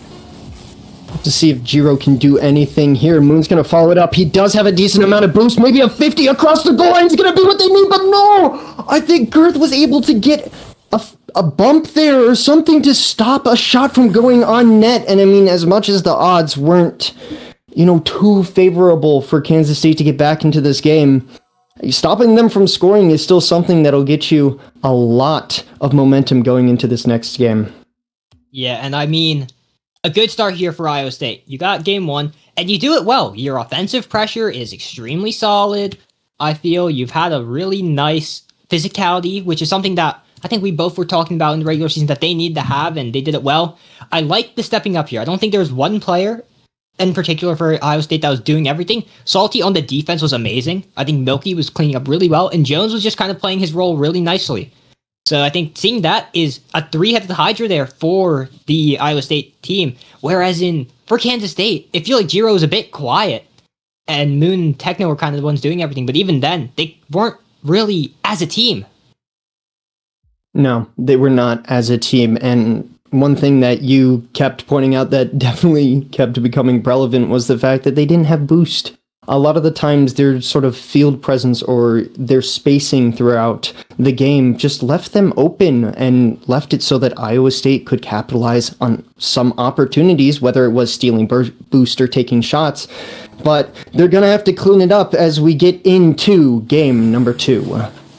Yeah, off to kick off here. We see fairly neutral. Jiro would be the first one there and gets the boost. He suddenly has a chance for a solo play, tries to pinch this off, but no, Milky will recover. First shot will go to the way, even if it doesn't get registered. And Moon again, no boost. I feel like I've saying this one before. It's Techno, he is racing to get back as Milky will be the one to meet him there. Already the boost issues aren't as prevalent in this very moment, but there's moments there already. 20 seconds in that we saw stuff, and I'm worried that those glimpses will keep on going as Moon misses the ball. That's going to give Jonah a very nice opportunity to center this, but Techno will get a heavy clear out as there's more physicality now coming from the Kansas State side. Well, and that's a great thing to do. The other team seems like they are playing a little bit faster or getting to where you want to be just that slight bit quicker, try and disrupt what they're doing. Try and disrupt some of their rotations. Steal boost like Alien Techno just did, and then demo someone like Alien Techno just did to make sure that you guys can get possession like Alien Techno is getting possession, although that dunk, it's maybe not part of the, few-step process that I was pointing out to you guys. Although this center is now looking like a bad thing. Alien Techno, also not part of the process I was talking about. This another thing comes through, sending it all the way to the other side of the field, and Iowa State, all of a sudden now they're putting on pressure. I thought that was just in for a second. We're mentioning Alien Techno for everything. He almost was part of the play that scored Iowa State a goal here in game 2, but thankfully, Kansas State, they got possession. The boost is looking okay. Jiro's a bit low, but he picks up a full boost pad there to recover it. And Jones, this is his car. We've seen it all the time. Fennec, and I don't know what decal that is, but it's constant for him. And he's a constant for this Iowa State team playing well in this match as well. But right now, it's going to be Kansas State trying to deny, but Salty will cut it off. Tries to get a second 50, does so. Who's going to be there first? It's going to be Moon, high off the wall, and Milky cannot reach it. Can't reach it. And in this case, it is going to lose them the possession as Salty does miss that. And that ball's going to pop in the center of the field. We'll see if Alien is able to place it, and he does. In this case, Kansas State, they're going to be the ones hopefully carrying the momentum. Milky, no. Milky tries to wave dash back to net, and he messes it up, and he's just so awkward. And he lands deep in the net, can't recover in time. Kansas State, it's 1-0. First lead of the series for them, I believe. But right now, Jones is going to try to go one-on-one with Jiro. Can't quite do it. The boost will It's too great there, as suddenly there's a huge clear, as this will be rolling out to the center. Who's going to be first? Jones will beat it well. Boost isn't looking the most amazing for this Iowa State team. Milky especially has like next to nothing, but Salty clears out to Jones. Gets beat out, but again, Salty will just go again. If it's in the corner and trying to get out, Salty is your guy, but right now Moon is going to try to take that away, as suddenly a huge dunk there makes a possible shot opportunity happen. Techno opts to just take the controlling possession here as he goes for the infield. Zero, upper left, huge save by Salty. He's going to be next. It's going to be Jones. Gets to clear out Moon. It's going to take a second. It's still possession here for Kansas State. This is the best that we've seen all series so far. He shows for the reset. It's going to be low. No issue. Techno, though, steals the boost. Salty, nothing. The boost was low, but that's a huge thing, and it's going to be middle here as Iowa State will meet it this time. And well, in Iowa State, surviving, I feel like what could be described as a decent onslaught from Kansas State. They held on to that possession and didn't let go, whether it was some bumps here or there or stealing boost. And right now, Iowa State, they've got to hold on to what they have, as Salty does put a 50 in the midfield, and it will fall back into Milky's hands. We'll see what he can do with it. He's cutting up the defense right now, but with a demo, that's going to slow down, some potential options, but even with the demos coming through, Iowa State, they're not going to let up, but they will have to restart from their own backline. Yeah, Salty has no boost. Zero just picked it up, but he's low 15 well, but Moon will just beat him outright. Milky will try to take control. Moon uses all his boosts to attempt a demo, doesn't quite reach it, and good pick up there for Jones. He will have control, he will have boost, he will have a chance. Will get hit here by Jiro as the 50 now. Moon will be the first one to it. Salty, though, goes for a double. Can he do it? Can he do it? Is that in? Yes, it is. Salty, double tap. Tied game, minute left. Well, and this is great placement here. Alien Techno going high on the wall to try and stop the immediate shot. So what do? You put it underneath the defender. And Iowa State, after, I feel like, a decent amount of pressure from Kansas State, now have this game tied up. Yeah, and quality over quantity here for Iowa State. Only 2 shots in this 4 minutes right now, but one of them goes in. Nice little shooting. There's another opportunity. There's a miss, and Salty again. He scores, and suddenly, in what's been like 15 seconds, it's Iowa State's lead. Just an unfortunate miss there from Moon, leaving a practically wide open net, and sadly for Kansas State, you felt like you started getting some good ground at the beginning of this game. All of a sudden now you have to fight back from a goal down. And Moon here, a little bit too much momentum going forward. He's going to have to restart in his own corner. Going to take the 50, recovering Jones. Not able to control that. Hey, with a little bit of a slow start here, he's sure doing something with it. That ball's going to go out to Gyro, but Milky with a massive dunk. And Alien, he's a little awkward in this midfield, trying to take the possession, but Salty going to step on it, and this ball is going to dance in the Iowa half. Yeah, 15 seconds, low boost here. Milky, who's going to be first to this next one? It's going to be Jiro. Puts it up, but next is going to be Jiro again. Gets a hit center. Who's going to be next? Bump! It's still there, but Salty, no. Jiro wasn't ready for that. He thought that it would be a clean touch there for Milky, which now it's up. There's a chance here, but Jones won't be scoring it. But it doesn't matter. Iowa State, they take game 2. And suddenly, this game 3 looks very important here for Kansas State. It will be a million times important for Kansas State. You go into this game, you feel like you have a decent lead or a decent, stake in determining how this game will end. And then all of a sudden, Iowa State shows up and they're like, oh, well, we're just going to take the game anyway. And just within, I think you said 15 seconds, now we're up by 1 goal and you were previously up by 1 goal. So definitely a mental task that's going to be up ahead for this Kansas State team to get back into the game. Yeah, and I think game 3, we always talk about, you don't get it, reverse sweep territory. And I mean, BO5 reverse sweep versus the BO7 reverse sweep are 2 completely different challenges. Michigan, obviously, Iowa State, they had the reverse sweep themselves, so they know what it's like. Obviously, but that was BO5. Kansas State, you don't want to get there because it just takes 1 bad game out of 4, and you're gone. You're dusted. And right now, though, you got to get this one that we're about to jump into. Forbidden Temple. A game here we will be having. And right now, Iowa State, you got to be feeling good as kickoff goes underway.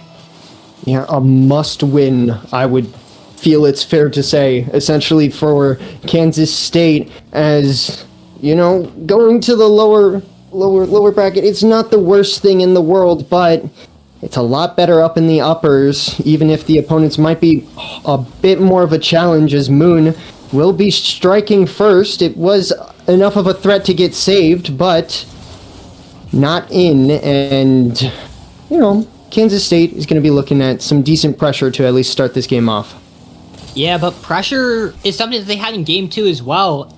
In the end, Iowa State didn't have many shots on target. Maybe 4, I want to say. I can't confirm that, but it wasn't much. Less than Kansas State, and they still lost that game.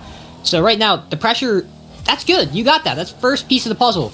But you got to make that pressure actually, have something. You got to see that top of this leaderboard, that scoreboard needs to go up. Right now, you don't want to be below Iowa State. Right now, Milky is going to try to deny that, but Techno will take care of Milky, and suddenly, Jiro, plenty of time. Infield it to Moon. The heavy touch is going to go sky high. Next one's going to be Jiro. Tries to put a shot on, actually. Gets heavy 50. Who's next? Big demo, but it doesn't matter. Alien Techno will clean up after Jiro's monster dunks and demos. But that was, I don't want to say it was a complete solo play, but Jiro doing a lot of heavy lifting here, and Alien Techno just getting there in enough time to give Kansas State this lead. But all things considered, this is how game 2 started.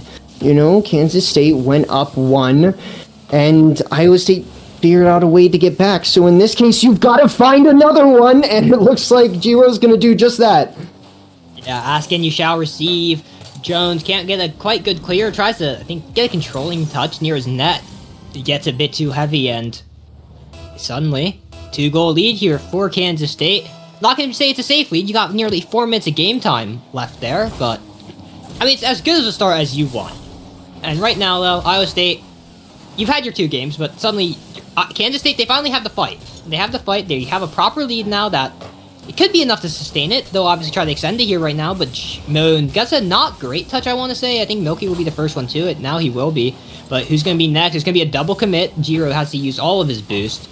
And there's going to be a big clear here by Moon. But again, it's going to be a flick past one. Techno barely lives. I think it was someone there. It might have been Jones. I was trying to get a demo to make that an open net. But again, Iowa State, they're trying to start putting their own pressure on. Yeah, well, and they have to... It's kind of weird to say they need to lock it down, but I feel like a lot of what the problem has been for Kansas State has just been their presence and whether or not they're holding on defense or whether or not they're just staying strong with how they know they can play. Because that last game, the reason that Iowa State won that game was off of a mistake from Moon. And right now, so far, Moon hasn't made that mistake. And I feel like that's kind of what was happening in game 1, too. So right now, Kansas State, they're locking it down a little bit as a double does come through. And that is going to bounce in front of the net, although Moon not able to get it on net with a lot of Iowa State defenders jumping in front of it. They're going to at least hold this 2-goal lead. Yeah, right now, though, it will be collected here by Salty, but Jones will try to put it to the side. There's a bump. Jones still has it somehow. I don't really know how, but it doesn't matter. Boone will just clear it away anyways. Shot there attempt. Techno can't quite. Salty's sticking around, but Boost stolen. Boost Stoller's looking low here. First time I think I'm seeing that about Iowa State, properly. But good 50 for here. Jiro gets a dual touch. Gets a boost deal again, and Milky's the only one who has boost as Jones finally collects some. But right now, the pressure. Kansas State. They've been doing this now for these last few games, where they've been getting the pressure on, and this time they've actually capitalized on goals. So right now, though, as I'm speaking, the pressure doesn't matter when you make a whiff and then make a mistake at the worst possible area. That's exactly what I was previously alluding to. Just a small defensive error that turns into a big goal in this case. And Iowa State, they're still down by 1, but all of a sudden you might sit there and say it seems like they're really well back into this game almost immediately. Although it will be an attempt by Techno to try to get the center, which he will do successfully, but will be a passing play here. Jones not on target. Almost, but suddenly the pressure's on for Kansas State. Jiro tries to get it out. Maybe attempt for a reset here? No, just gets a 50. Jones will be the first one to it. Tries to hit it high. Will go straight down the Moon. Completely fine, but the bump again. We'll put it center. Jones, infield. Who's going to be first? It's going to be Milky. Can't put us on target, but just going to be a slow shot. Salty try to score, and it's an own goal by Techno. No! 2 mistakes by Techno at the 2 worst moments, as it's 2-all here for Iowa State. I mean, Kansas State, they're doing it to themselves in this case. The first goal being a whiff on the backboard. In this case, bad positioning on the goal line, and Iowa State they're immediately back into this game, just purely based off of mistakes that Kansas State is making. Right now, they are doing it to themselves in a way, and Iowa State is just happily sitting there saying, okay, if you're gonna whiff, then yeah, I'll shoot on net, and now we have a tied game. Yeah, right now though, Techno will try to get this ball out, try to make this game theirs, but Milky will deny it. Will be lateral here. Giro. No, doesn't get a touch. Actually, it doesn't matter though. Moon's there. It's okay. And Giro again. This one's not as good. Salty would meet it, but again, Techno. He's gonna try to redeem himself. He's been honestly, he made the worst chances for those mistakes, and I think he might put a bit of blame on himself. You're gonna have to hope that his teammates will make sure he doesn't feel that. But right now, 5 seconds, we might be getting ourselves in overtime, but Salty's going to try to deny it, but no. Giro, he has a catch here, too heavy. We're going to OT on Forbidden Temple. This is an extremely important overtime. Right now, it's going to set the tone of the rest of the series, as much as, games normally do set the tone. That looked like that was a chance for a bump to come through to maybe just end that game immediately, as Moon a little hesitant to control the ball there, and Iowa State, they're going to start getting a little bit of their own pressure, although I think a stall from both of the teams are going to slow things down a bit, but Iowa State, they all have boost, and right now it looks like they're organizing themselves to start doing something. Yeah, but there's an open net there, and Jones can't save it. Kansas State, they have survived the chance of the reverse sweep. Iowa State will be wishing that they didn't make some of the things that they did at that very last play, but right now, 2-1 will be favoring Iowa State. Kansas State are back in it. This, I feel like, is starting to turn into a series of mistakes. I feel like we've said it enough that I'm confident enough to point that out. Maybe it's the playoffs, maybe it's teams that are starting to get a little bit nervous, but right now, we might be heading into a series of which team is going to make the least amount of mistakes, and that's who's going to win the game, because both of these teams, clearly a little bit of nerves, clearly a little bit of indecision starting to creep in, and it's causing for moments. That was the reason Iowa State got back into this game, but it's also the reason that they ended up losing that overtime. So which of these teams are going to be the ones to sort of lock in the best, I guess? Yeah, it's weird because Michigan, Washington State, near those teams were playing here, obviously, but that was one of the big things we saw in that game, where it was Michigan were playing on a game of, if they make a mistake, we'll capitalize. And that worked really well. I mean, game 2, they went 8-3. So, they kind of obviously some goals weren't mistakes from Washington State, and they were kind of nutty, like a pinch across the entire field. But obviously, in Washington State, they reduced the amount of mistakes they made, and Michigan didn't have an answer. So playing purely for mistakes, you need to have something that's just, you are the reason that goal's in and not them. You need that, obviously, but we will be seeing if that is necessary for either of those teams, as we are here on Aquadome for Game 4. 1 game away from match point here still for Iowa State, but a win here for Kansas State, and suddenly, it's all tied up and we're playing a BO3. Yeah, well, and this is a great opportunity for Kansas State to turn this game around.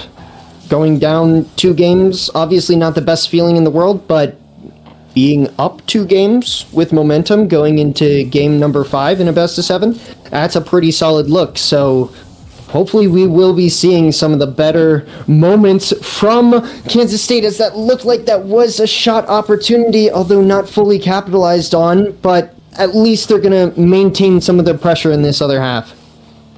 Right now, though, Milky will try to get this ball away. Jones will have it. Gets a kind of awkward touch. It will give plenty of time for Kansas State to recover. Salty, can he reach it? No, he can't. Kansas State, suddenly, they call the player pushing up a bit too far, and the far clear will get them the first goal of Game 4.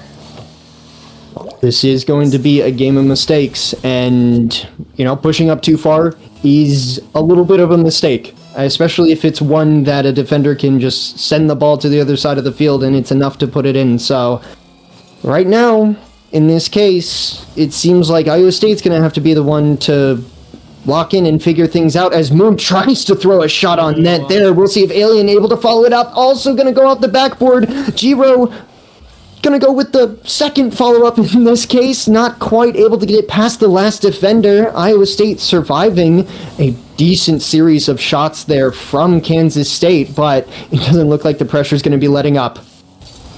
Yeah, right now, though, as you say that, Giro will get the goal off a bit of physicality again in the net. It's been this physicality. Iowa State, they had it in game one. Jones is getting absolutely ruined there by Techno, and there's nothing he can do. He has to watch that ball go straight into the center of his net, and suddenly, it's another 2-goal lead here for Kansas State, and these leads feel very real.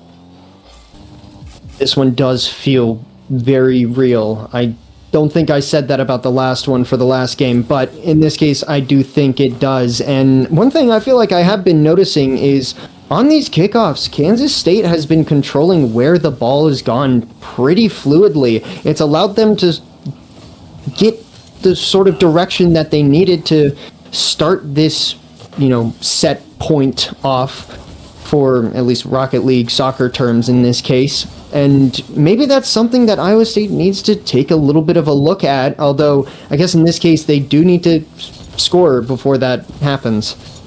Yeah, right now they need to score, but all the pressure has been on them. Kansas State have been having the time of their lives. Jones, though, he will try to do it to them. Moon will just bump him, so that shot means practically nothing as Giro will get his way. Goes for a pinch here, not quite powerful enough, but he still has control. There's an infield there. Moon, shot, goal! What a play by Kansas State to go up 3-0. Absolutely beautiful look here. I did notice that a lot of the Iowa State players were sitting on the midfield line waiting for Kansas State to possess, and then they all started backing up, which meant that it seemed like the midfield was open when all of them left the midfield they were previously in. So, brilliant find from this Kansas State team, and that's the kind of goal that you want to get to start getting some more momentum in this series. Yeah, but here's a moment here, Salty. Is he going to go off the ceiling? No, he just gets a heavy touch and he can't recover well. Tries for the mid? No, can't quite, but gets a boost deal, gets a bum. Techno, though, will be the first one to it. Has to use the rest of his boost to try to meet it, but even won't do that. Moon, though, low boost. And Giro, he's the one with the boost. He will be 50ing this. Will do so successfully, but the starvation's starting to happen here. This is the first time we've had this for a bit for Kansas State, where it feels like that they're getting low on boost and that this is a actual moment here for Iowa State. But as I say that, Giro, he's not getting challenged by anybody. Where's the third man there? Feels like they're playing so scared Iowa State, where it's like, where originally in game 1 and 2, they'd have a third man there meeting that person at the midfield line. It's just two players playing on their back half. It's like they don't want to give up a goal as much as they don't feel like they need a goal. But right now, shot possible? No, not quite. It's just going to be very awkward for Techno, who does get it out successfully. To back up the point that you were previously mentioning, I do think that Iowa State is playing a little scared here. Obviously, that first goal coming off of a bit of an overcommit. And then the second goal, I think, was also a rotational/positional displacement that ended up giving Kansas State a great lead. So maybe right now a little bit of nerves, maybe right now a little bit of second guessing are causing Iowa State to just have some faults that in this case, previously we were talking about how Kansas State was the one making mistakes and Iowa State was the one that were capitalizing on it. The roles have completely reversed. Yeah, and a minute remaining here. I think Iowa State, it's technically not impossible. Milky gets a 50. I think you have to reset too. Attempts to challenge, but no, Techno is playing this so smartly. He sees that there's an open gap there, Salty will read it. Gets a sidewall, but won't be on target. Jones goes for physicality, but Giro will be the guy getting it instead. But as this time withers away, it looks like more and more that we'll have a tied-up series here, unless we see miracles made by Iowa State. But as we go on, it's hard to believe that we'll see something like that. As finally 30 seconds, and it's all but over, as there might be another opportunity here for Kansas State. Well, and with the ball right now, with decent possession, as Giro goes for the 50. Alien, I think that counts as a fake, going for a backwards flip there. We don't have timeouts in this playoffs, in these best of sevens, so we're going to be heading right back into some more action without a break or anything. But if we know anything about Iowa State, is that they have a coach, and they have a coach buff. Is this a moment where we see that start kicking a little bit more, or will Kansas State start running away with the series? Well, it's weird because as much as you say there's a coach here, it just feels like that Iowa State, they've lost the trust that they've had for each other. Where it feels like, oh yeah, we only need one guy back. We can have like a first man, second man, third man rotation on the offense. Right now it's feeling like it's a first man. There's a big gap. Second, third man in the back half. It genuinely feels like that both of the last two players are on their back pitch all the time. And it feels very rare that we see them pushing up. I mean, for what felt like a team that played so well in those first two games, now it's singing their praises. They've lost that, and I don't know why. It feels like Kansas State, sure, they stepped up. Techno's not making the mistakes he did, and maybe that's how they're not in this game. But it does feel like that Giro is so much more comfortable now that he has this extra space that he's gotten. Moon is having the greatest time of his life with all this extra space that he's been given and the boost that he's getting because there's no one there to actually steal like that second man prior. So yeah. Yeah, definitely some aggression has sort of taken lower levels from the Iowa State team. And I mean, we're just going to have to see whether or not they pick it back up or change it a little bit going into this next game, which, I mean, in this case, it's not a best of 7 anymore. It's kind of just a regular series-ish, but with a few whiffs in front of the Kansas State net. Apologies, we're going to be starting off this game swinging. I'll say that much. Yeah, and we might be saying it's kind of like a regular series, the BO3, but there's nothing regular about this. It's the playoffs. Everything will be high here. The nerves will be at their most extreme, right?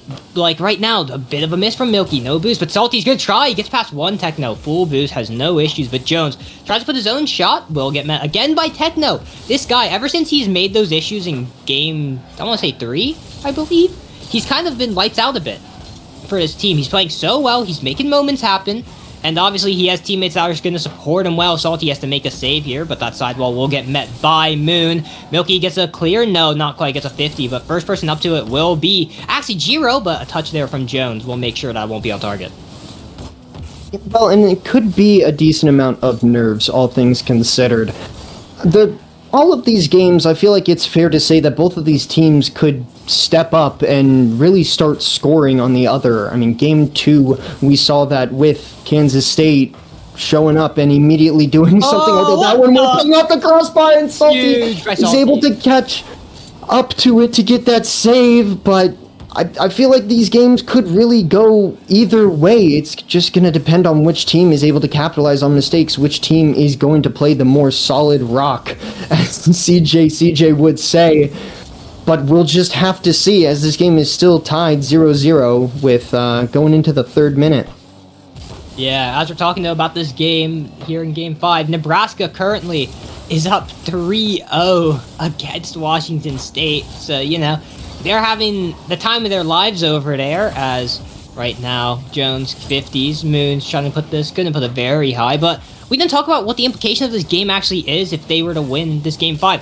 Whoever wins this is going to be on match point. 2 chances for them. That's going to be very important. Neo Tokyo, obviously. Just someone could win there, or we're going to go to Champs Field. But obviously, you don't ever want to be on the back foot in a match point. I mean, there's no nerves like it, right? And I mean, holy Salty's to make sure that can't happen. Almost puts a double in. There's going to be some misses on the defense, as I'm sure not only are the casters flabbergasted by that angle, but the defense is as well, as Kansas State going to have to recollect here. Alien Techno taking it himself, getting one touch past the last defender, not able to get it past the next that swooped in just in enough time to make sure that didn't just roll in. But Kansas State, they're going to maintain possession here, just peppering the net, seeing if maybe some shots forward, maybe some bumps are what can help start a spark to get this first goal of the game. Yeah, I was about to say that as much as, kind of, sort of, technically, that Kansas State has had the more pressure, it does feel like that Iowa State has very much had pressure of their own. I think the chances they made have been very strong. 4 shots, to be fair. It's not like this non-zero. But right now, Kansas State will be having their own. Jones tries to clear it out. Will do successfully. Salty, will he get this double again? No, he won't be. He's going for it. He feels that he has that. And, I mean, you kind of need that confidence right now as you're currently in an all-tied game. It's been 90 seconds remaining in this game. or else we're going to go to overtime. But Jones tried to play it clear. No, it's very lateral. Giro will actually meet it first. Going to be high. But there's no Iowa State player they're meeting it. Salty has to read Techno's shot. Yeah, a little slow there from Iowa State to decide who was going to go for that ball that was kind of just floating in their midfield-ish. I mean, I can understand a little bit of indecision, especially with some of the nerves that could be at play, as Giro taking it to that last man, especially after the demo coming through, and then another one right in return from Recumbrant Jones. And, you know, if I had to sit here and try and guess which team is going to maybe take it in regulation, I would say that it's going to be Kansas State, as they're the ones who are still throwing shots on net, but, you know, maybe we're going to hop into this overtime and have a complete change of possession, a change of presence. We'll just have to see. Yeah, there's a terrifying moment there. I think Giro, might have had the shot put a bit too high, but there's a double commit. Who's going to be first? It's going to be a meet up here by Iowa State and Kansas State as this ball goes just laterally, but right now the big Warriors are on Iowa State. They've been on this side for a good minute, but the moment I say that, they have a breakaway. Is this an opportunity here? Salty puts it center, tries to get 50. No, Giro will just meet it, but 10 seconds counting. Giro tries to clear it away. It will go, but it will be met, and suddenly it's going to be behind the air. There will be one last opportunity here for a team. Salty will put it over to the side. Moon will meet it, gets 50 then. 0-0. Next golden goal will be on match point as kickoff goes underway. This is as nervous as one can be as well. I say nervous, but Alien Techno, he's just going to, you know, start off this overtime with a mustard to the backboard. Giro putting a shot in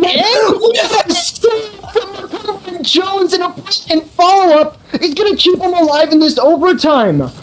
I mean, what a moment, but it doesn't matter right now. They're on the offense. Suddenly, Kansas State, you thought you just had it, but Jones, out of nowhere, swooping in like a hero. Felt like he's been quiet, but at the best possible moment, he makes it happen. And again, he's on the defense, gets a big clear, and suddenly, Iowa State, they got away with murder.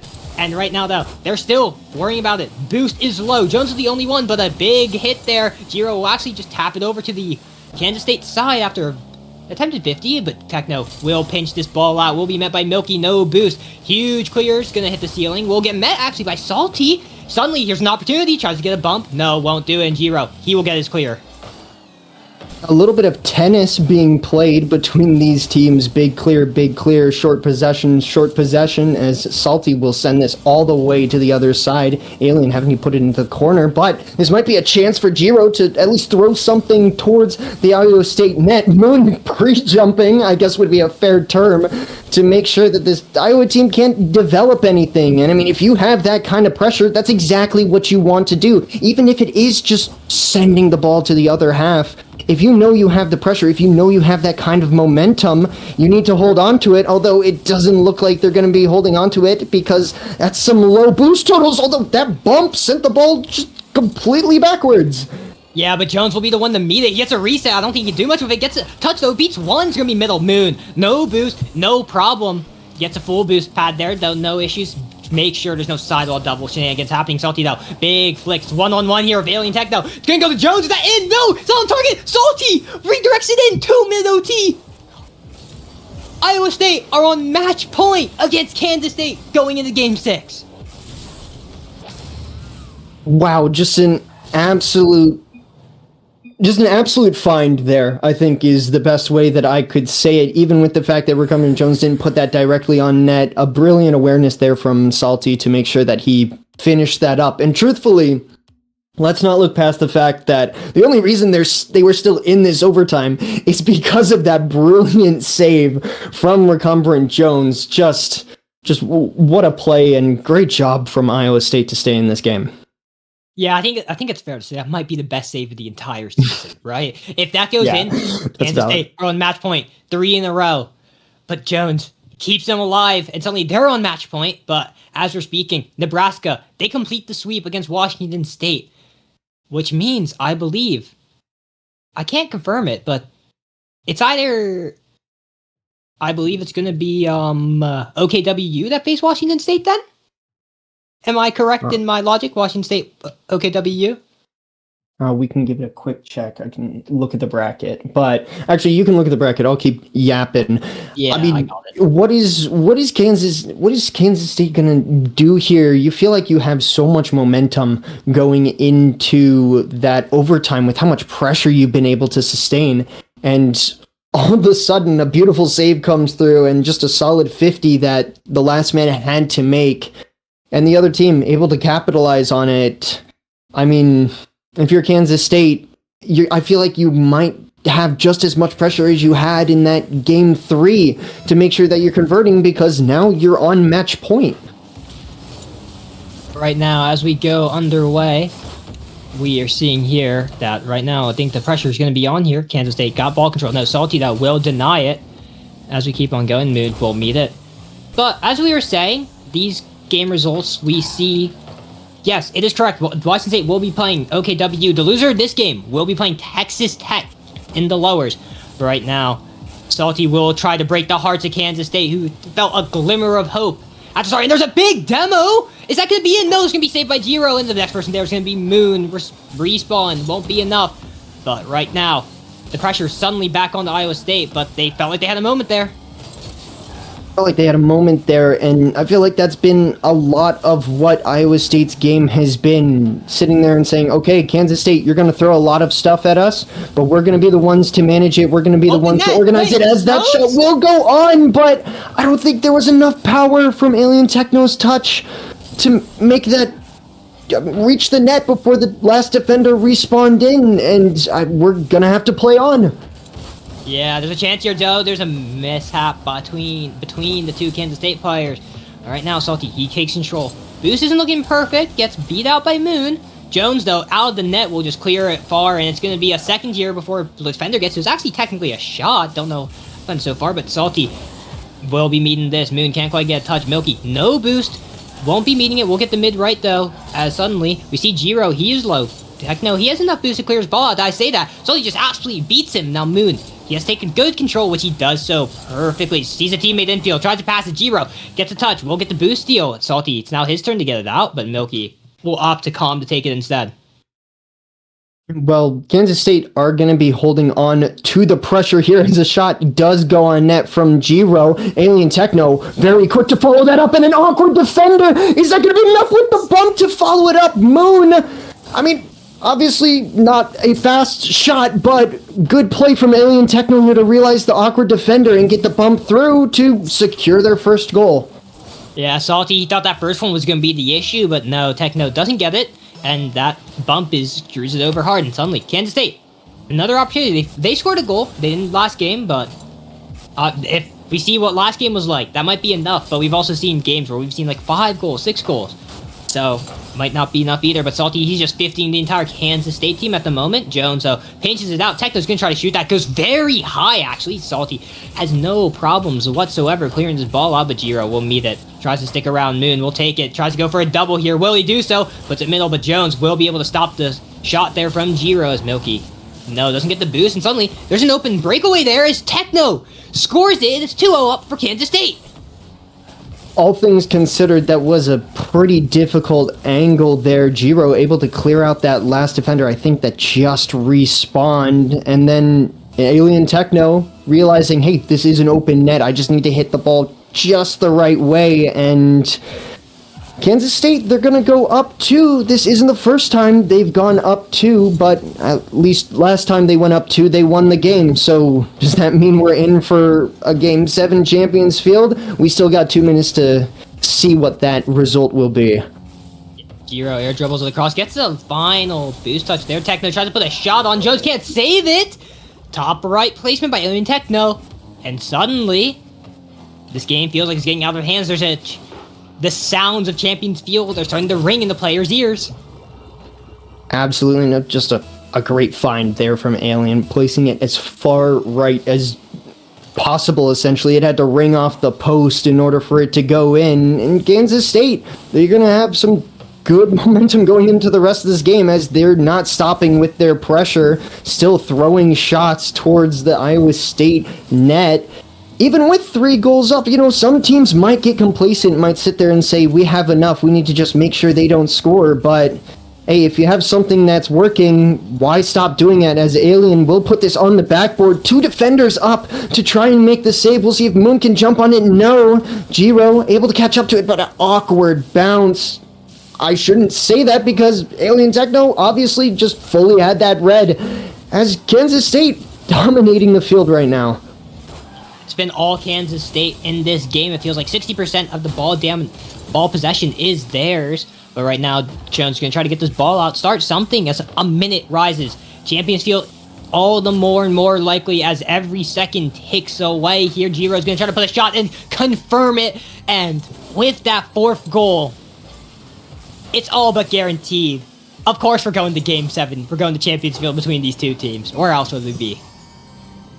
And Jiro, yeah. And Jiro, with a brilliant point being made, the training pack's really paying off with some shooting training. I assume that's what he's referring to. It's enough to take him to Champions Field in this case, and you're just totally right saying that, of course, we're going to get a Game 7 with these teams. Both of them put on a brilliant performance in Week 10 play, and Salty tries to go for the pop-up, just air dribble bump-ish, just with a few touches in this case.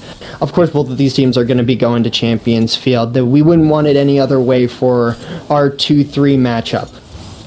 Yeah, I mean, these 2 teams have been so on pace, I think, this entire season. At times, they had different trajectories, but in the end, what happened to them was pretty equal, as there's going to be a shot attempt, not quite. Doesn't really matter anymore, 10 seconds left, we're guaranteed here, but yeah, Iowa State, you lost one after you stole away, quite frankly, Game 5.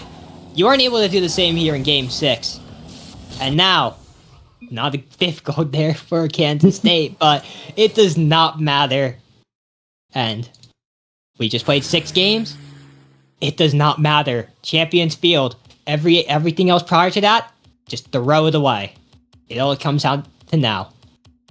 It all comes down to one game. I mean, this is the field where you figure out where champions become champions. There are reasons that there are, tens of names of world champions that are hanging in banners in that arena, and it's because this is where they show that they are champions. This is where you find out who is the real player for your team, who is the real star of the show.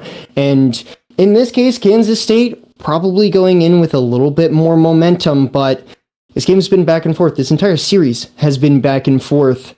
So we have some up in the air thoughts, some back and forths we're going to be seeing. We're going to have to see which team is going to try and take this game away from the other, because right now I feel like Kansas State is the one that's looking like they're going to do it. Yeah, and as we go in, we will be loading into the definitive Rocket League map in many people's eyes. And of course, this will be the second time we see these teams play here in one and after another week of the game. But here, the stakes are so much higher. Here, losing means you're going to the lower bracket. Here means you need to go on one of the biggest runs you possibly could. Here we go. Champions Field. Game 7 on the line. As we start off right away, there's a demo. Salty tries to put that center. Can't quite do it. Jiro, he's going to collect it. And there's a little bit of double commit, but looks okay as he gets another touch. Will be met, though, by the Moon there. Tries to put a shot on. Won't quite, but there's going to be a big block there by Alien Techno if he got beat out. I think that's just a goal, but not quite yet. Not quite yet, indeed, as there's some bumping going on. Alien Techno, he's going for the double. It seems like Gyro was able to follow it up. I accidentally said Gyro, I mean Jiro. This man just finding the shot when he needed to. Alien Techno putting it off the backboard again. Poor Recumbrant Jones with 0 boost. And yet again, I feel like this happens almost every single game. Kansas State is going to start off with scoring. Yeah, and suddenly, Iowa State, you feel it. Every goal here means so much more. Suddenly, Jones, he has a chance, tries to clear it out. Will be heavy. Can he meet it first? No, it's going to be Techno again. Again, we're having this issue that we were seeing in game 4, where we were seeing Iowa State, they're getting kind of scared. You can't be scared now. We know it's Champions Field. Everyone's got the nerves. But if you're playing scared, Kansas State will be running away with this. And right now, the pressure is still on for Kansas State. Moon beats another. Jones is going to try to stick close to this ball. but he gets a flick pass. It will be first, though. It's going to be Techno. Can you put the shot on target? No. Huge save by Milky. But there's a boost steal again. There's another boost opportunity grab. It's going to be grabbed by Alien Techno, actually. And there's a demo. And suddenly, Iowa State, they feel locked into their side. There's going to be a chance of 50. And Jones will clear this ball out. This was the one reprieve that Iowa State absolutely needed. I think Cumberland Jones was the only one with 100 boost in that case, let alone any boost to try and break him out of an absolute shot after shot. Demos in between from Kansas State, and it doesn't seem like they're going to be letting up as Moon trying to take it to the corner, not finding exactly what he wants, but Giro, he's going to send it to the other half. He knows that this team is not confident trying to jump there, but Milky able to intercept anything before anything develops is what I meant to say. And we might enter a little bit of a back and forth here, but Kansas State, they're definitely the ones with the control of the game so far. Yeah, right now, Giro, he has control of this ball. Even if it's on his side, it's no issues. Someone's got a challenge here. Jones will be the first one to do it. Beats actually two. Tries to put this infield. Milky is not there close enough. Gets a heavy touch, actually. Who's going to be there first? It's going to be Salty. Shot on target. It's in! 1-0, half the game left. Yeah, the last defender for Kansas State, I think they were in the right spot, but just enough power from Salty there to the point that Moon, I think it was in that case, couldn't catch up to it, and we have a tied game about halfway through this game so far, and maybe we're seeing a momentum shift as it looks like Milky, he's going to be the one with possession here, going for the reset. Will it get past Techno? No, but that shot is going to just be rolling towards net. Moon able to step in, and right now it looks like Iowa State, they're the ones who are going to have to recollect, unless it looks like Kansas State, they're going to try and have a say in it, although you know, the moment that I say that, we're immediately going back and forth. They're playing so fast that I can't catch up to what's happening. We have a game on our hands, that's for sure. Yeah, it's one of the most even games we've had all series long. Salty shot, though, gets a fake. No double commit in the goal, but Moon matters when it most. Gets demoed, though, and suddenly there's a chance here. Milky, he's up high. He's going to be 15. Techno here is going to go lateral. First person, two. It's going to be Jones. Puts it back in. Can he get a boost here? No, Giro will get it. Tries to fake. Moon can't quite get it. Giro, Salty. It will be a big win there for Giro. And suddenly, one-on-one. Tries to put the shot on. Won't be in. Milky, he's first. There's demos happening everywhere in that midfield. And suddenly, Techno will be the first person up. Won't quite get it. Giro, is that a shot on? No, it's not quite on target. Milky will recollect. And suddenly, another physicality. Salty can't get it, but there's a few shit. Milky, can you score? Milky, yes, you can! What a play by Milky. What a play by Iowa State to make this a 1-goal lead. Taking advantage of being maybe a little too far upfield, but in this case being in the exact right spot to redirect it in. You know, Iowa State last game, it seemed like they were, you know, playing that hesitancy that we had talked about, playing a little too far back. In this case, well, you know, why not just play all the way forward? That's exactly what you need as Giro. Barely able to make that save, but it looks like a bounce shot is going to go off the crossbar. We're still only a goal deficit as Kansas State, they're going to survive for now. Yeah, that would have been a backbreaker there for Kansas State, but they still live. They're injured, they're bleeding, but it's not quite over yet. Zero boost. We'll try to put that center. We'll go a bit too far, but gets the huge boost steal. But a big 50 will suddenly send this to the midfield line. We'll get met there. Giro gets 50. Jones has been playing so well. Is trying to put that center. Will get met by Techno. Less than a minute left in this game. Iowa State, they have the pressure. You gotta see something here for Kansas State to keep us alive. Right now, though, Milky will get the 50. We'll keep it alive. Another huge 50. Moon, though, no boost, but no problem. He'll get this ball out. He'll get this ball out, but immediately be met by an Iowa State defender. Although it looks like Alien is going to try and take this himself. He gets past one, not able to get past the last defender. As Moon trying to take it into that corner, not able to get there. But it looks like Kansas State is diving to try and get back into this game, and it might have been the thing that'll be their downfall. Yeah, all in goes Iowa State. Techno, he feels like he needs to make it. Goes for it. They're 2 goals down, 13 seconds left. You need to see kickoff shenanigans here from Kansas State for them to stay alive. Moon goes for it. Tries to kill it low, but no. It will get met by Jones here. Alien Techno. Moon, no boost. Milky will have it. Will play it slow. Salty will be next. 50s. 3 seconds left. It's over. Iowa State have won in Game 7 to move on to the upper round 2 and secure a play against Nebraska.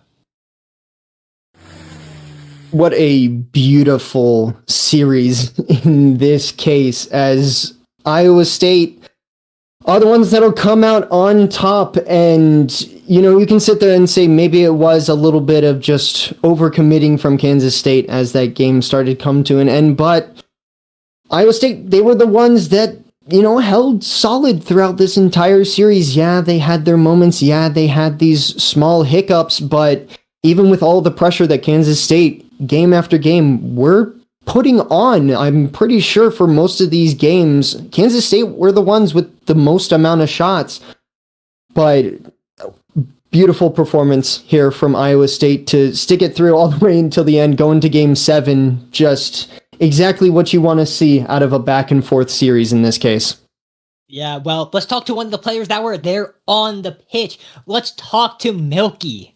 I think he's ready for us. Hello, Milky. How you doing? Doing pretty well. Yeah, I imagine Game 7 victory, I guess. Let's start off right away. Let's cut to the chase.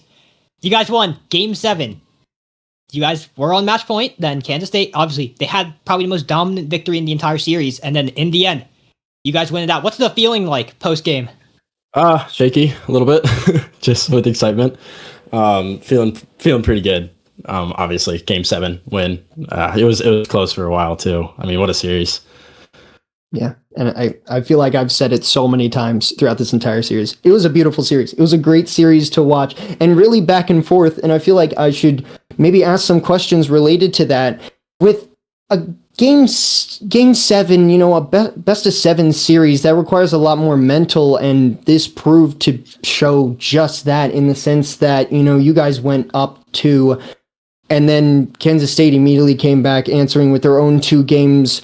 How is the mental going into this, knowing that there is this back and forth? There is this there's no security in knowing whether or not a team is going to be the one to run away with it or be the one to come back with it. Really, going to be honest, it's all of our coach for reeling us back in. Sometimes we get a little antsy. Yesterday we did a little replay review of our last Kansas State game and, fixed those mistakes. And then halfway through the game, he was telling us about the mistakes we were doing. And then mostly it was just mental. We got to be confident in ourselves. And that's what we did Game 7.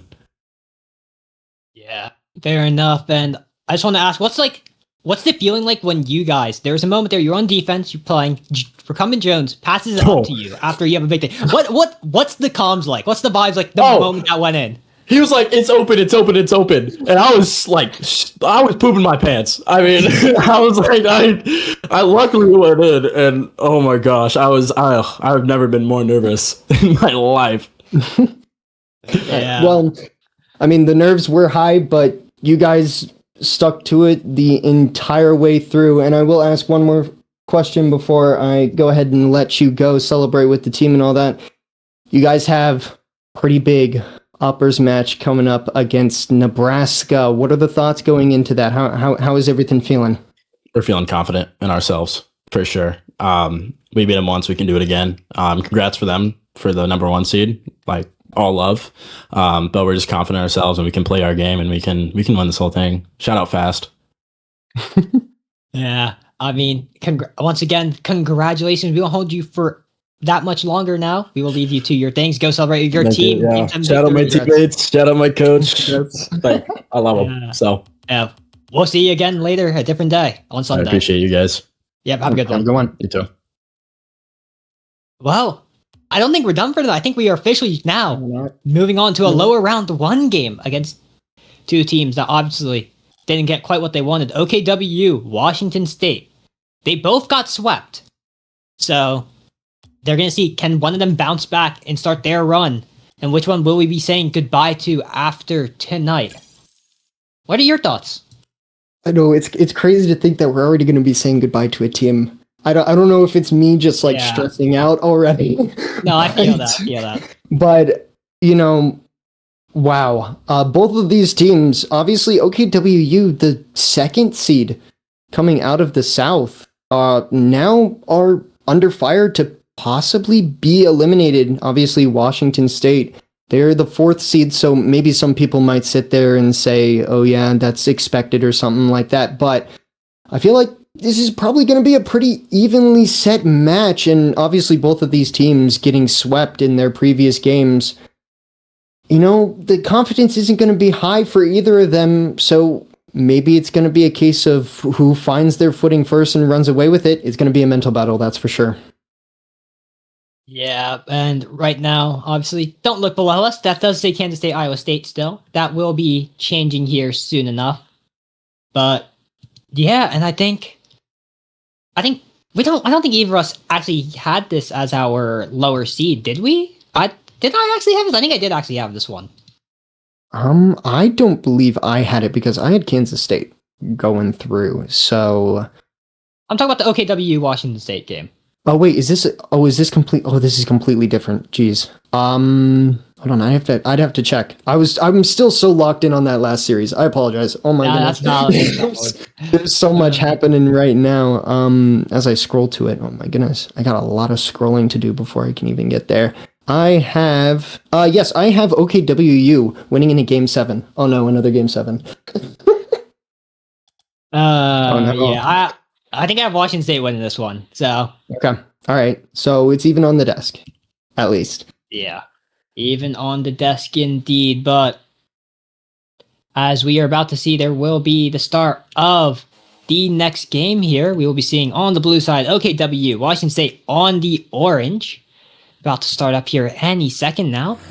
And I think right now we're going to see which team here is going to be the first one to recover fast. Because right now, I don't think either of them are feeling great after getting swept, No, obviously getting swept is not a good feeling, but all things considered, I feel like there might be a little bit of a more important matter that should be at the forefront of these players' minds, and it is tournament life. If you lose out in this series, you are going to be going home, and we won't be seeing you on Sunday.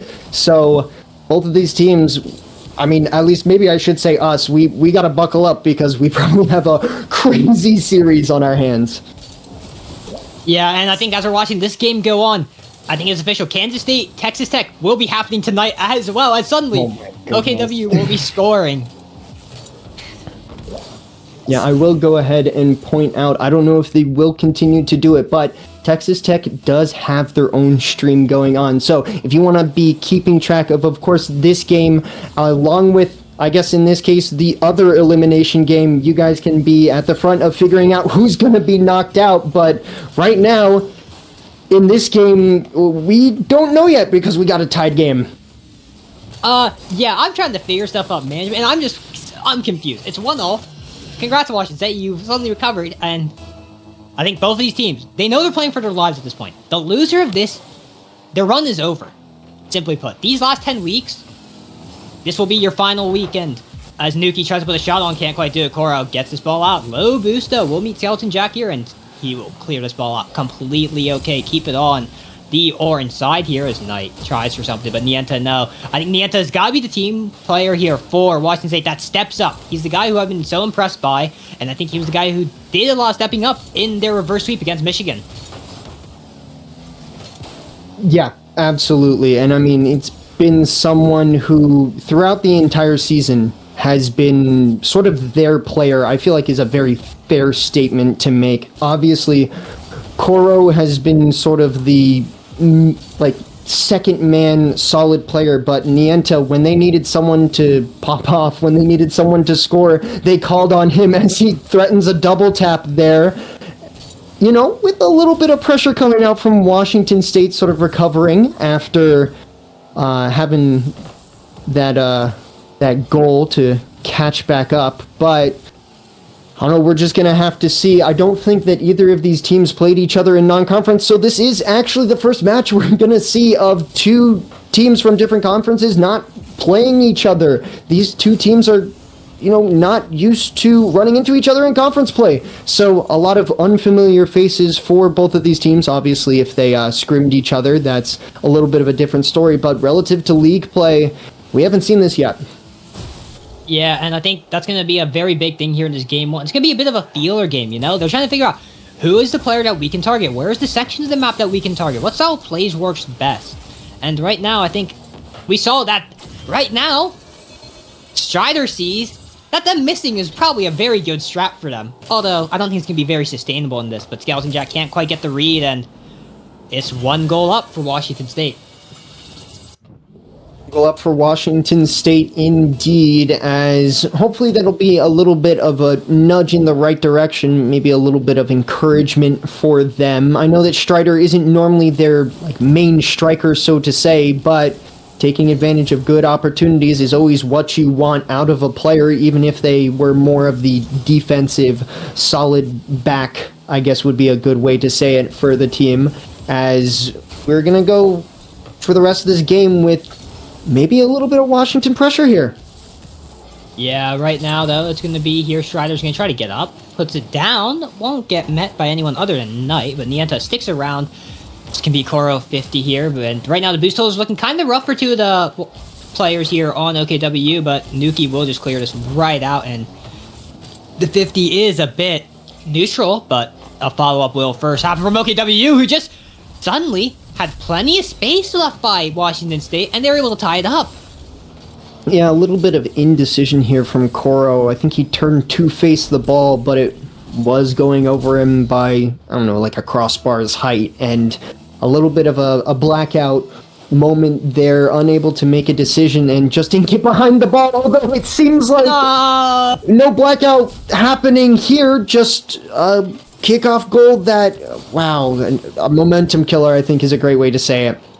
Yeah, I mean, the momentum was kind of killed from Nuki's prior goal, but I mean, if there's anything left, snuffed out the Flames, as it just feels like Koro, he cheats up hard, he cheats to the left, trying to preds it horribly wrong, and suddenly that 1 goal lead that they had 10 seconds later is completely gone, as Knight is trying to extend it himself with Strider.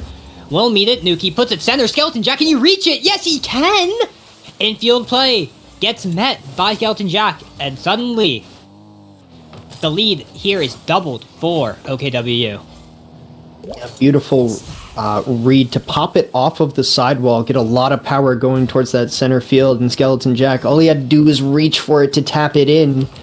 And I mean, that's a 2-goal deficit. That's hard to work with, you know, just over a minute to go, as it seems like OKW, they're the ones who are starting to get most of the control in this game. I say that as with a little bit of hesitation, as it looks like some defensive mishaps were happening, although mishaps seem to be occurring all over the field, as this last minute is proving to be pretty chaotic. Yeah, and there's a demo there. It's going to make an opportunity there, but that hits the crossbar, and that Nuki, he's going to secure it, and it looks like that this game is very nearly over, and OKW will be starting off with getting their first victory in the playoffs. Ooh, I didn't think about it like that. This is their first victory in the playoffs, isn't it? I'm really hoping I'm just not lying, and that they did. Yeah, they got swept by Clemson. They got swept. They did indeed get swept by Clemson. But I mean, hey, that's what you want to see. Obviously, it's a little redundant to point out you want to win, you want to do this, you want to do that, but you do want to win with a little bit of confidence, and it seems like that's what OKWU is doing, as right now it almost looks like they're padding the stats, maybe with an unsure Washington defense. Yeah, I mean, I guess they're trying to show up the North that the South has what it takes to win it all, right? I mean, you saw our rankings. We had the top 3 in the we had the top 3 teams in the North make top 4, with CSUF being the only South in the top 4. Obviously, the other side, we saw Washington State was also above this team, actually. So we really just did not rate these Southern teams. And I think in general, that was a kind of universal thing between all of us casters. But right now, Nienta is trying to put a shot on, maybe just get something for the road, as almost goes in, actually, not quite. But yeah, I think this is good for OKW, I think, simply put. They obviously lost in Week 10 to Western Kentucky. Big asterisks on that game, because it's Week 10, they already had everything secured. But then you lose here, and it feels less like a fluke. But suddenly, you get a game here, and in dominant fashion, you feel like you're right where you belong. As Game 1, obviously, OKW, kind of stomped. Yeah, kind of stomped might be giving it a little lightly, I think, in this case. Obviously, the beginning of the game, a little bit more back and forth, but OKWU finding the groove / taking advantage of certain situations allowed for a little bit of a runaway at the end of that game. Although I will point out, I feel like that's something we've seen a lot of for Washington State. They don't exactly have the most predictable games in the world, and a 6-2 start is not exactly a good look, but I feel like I've kind of seen this from a Washington team before, and in this case it's going to be a matter of whether or not they can come back in a best of 7 versus the previous comebacks and managements we've seen from them in best of 5s. Yeah, 100%. But as we're about to get ready, game 2, Washington State, I'm sure they're not going to get absolutely put down like this again. I think that was just a bit fluky. We saw that what they had in the early stages of the game, but OKWU, they showed they mean business here as we were about to get ready here for game 2 underway. As kickoff goes off, Nuki Koro will be favoring slightly OKWU. And right now, there's a big bump by Nuki. Suddenly, Strider cannot reach that ball. Skeleton Jackson just try to put that shot on target. Koro gets the save. It's the save, and I will say it is important to point out, Cora, I believe this is a conversation we've had with each other, just sort of discussing this Washington team.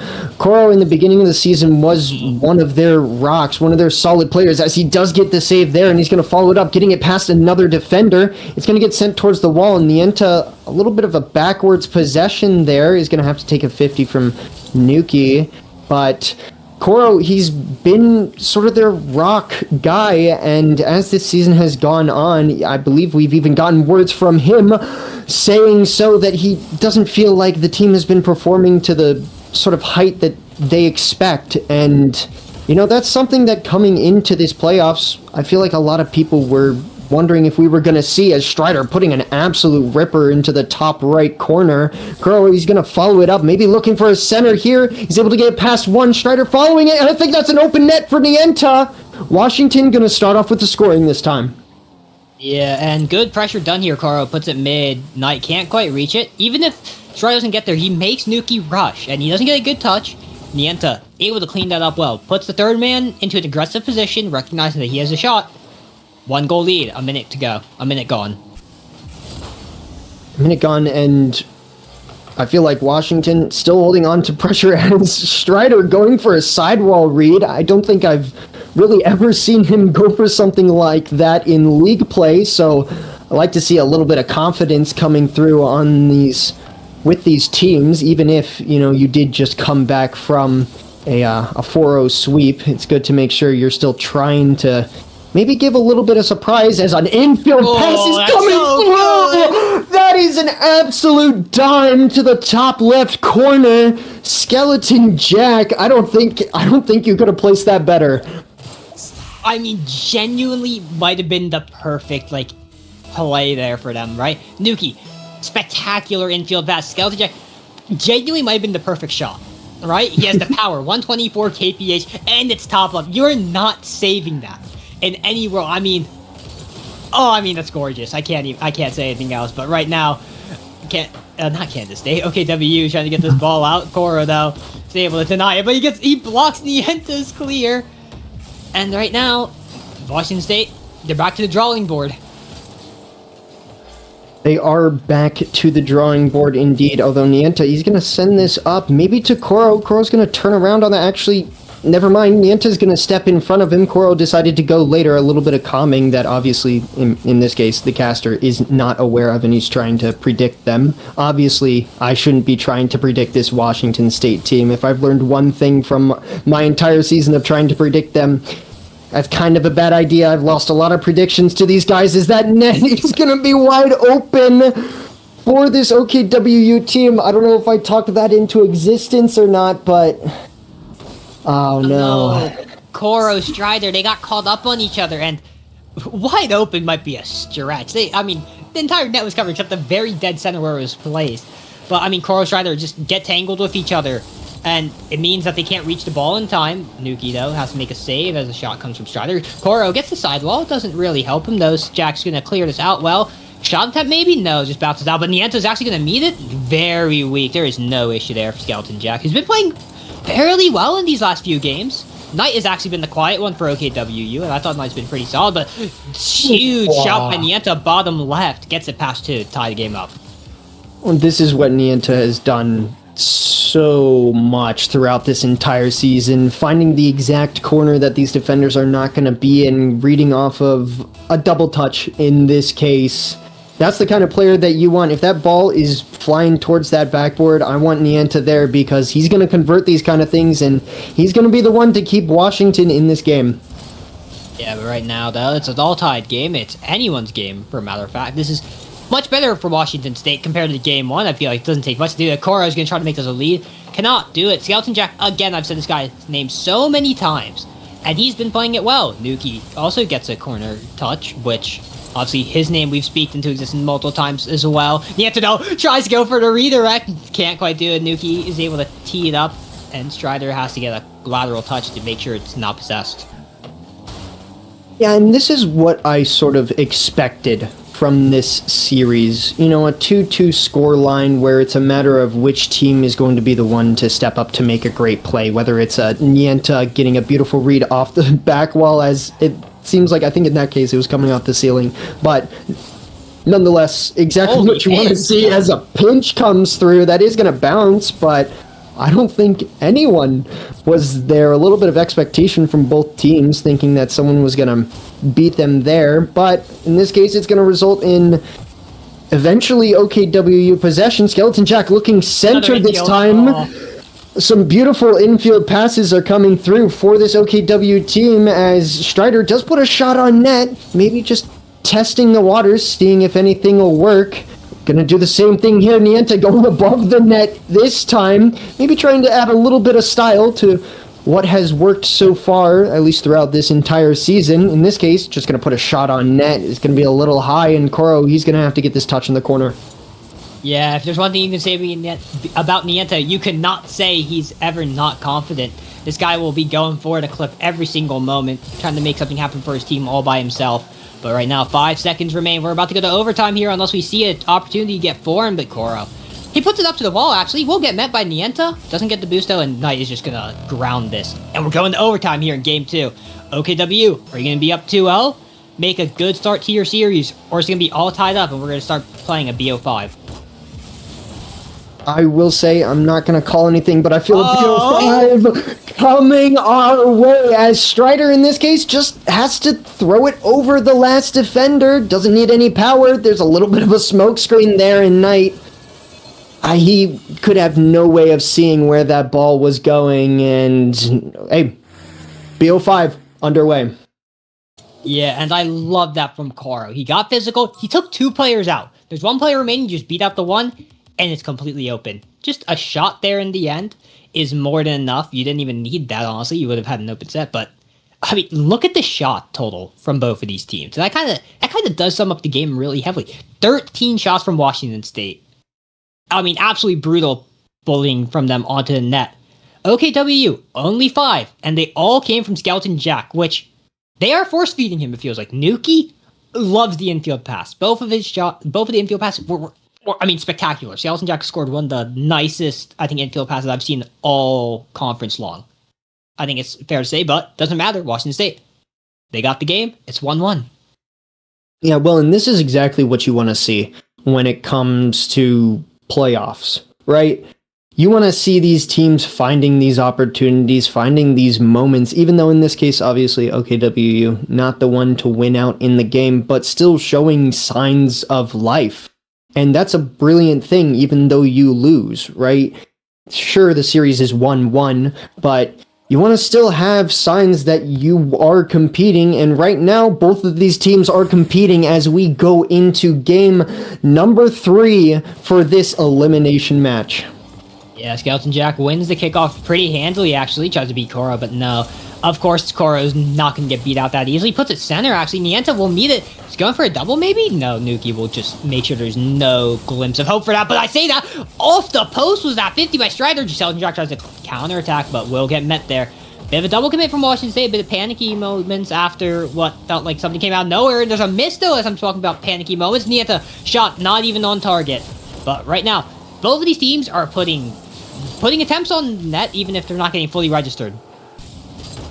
And I feel like we're continuing with a lot of the Washington just putting on shot after shot that we've been seeing out of these games. And I mean, we're only a minute in, and I feel like I'm already saying that. So it's really going to be up to OKWU to try and control that. They weren't fully able to control it last game. They obviously found their moments and scored some goals to send it into, you know, a decent game, but they're going to have to start holding on unless they, you know, try and look at other options to slow down this onslaught.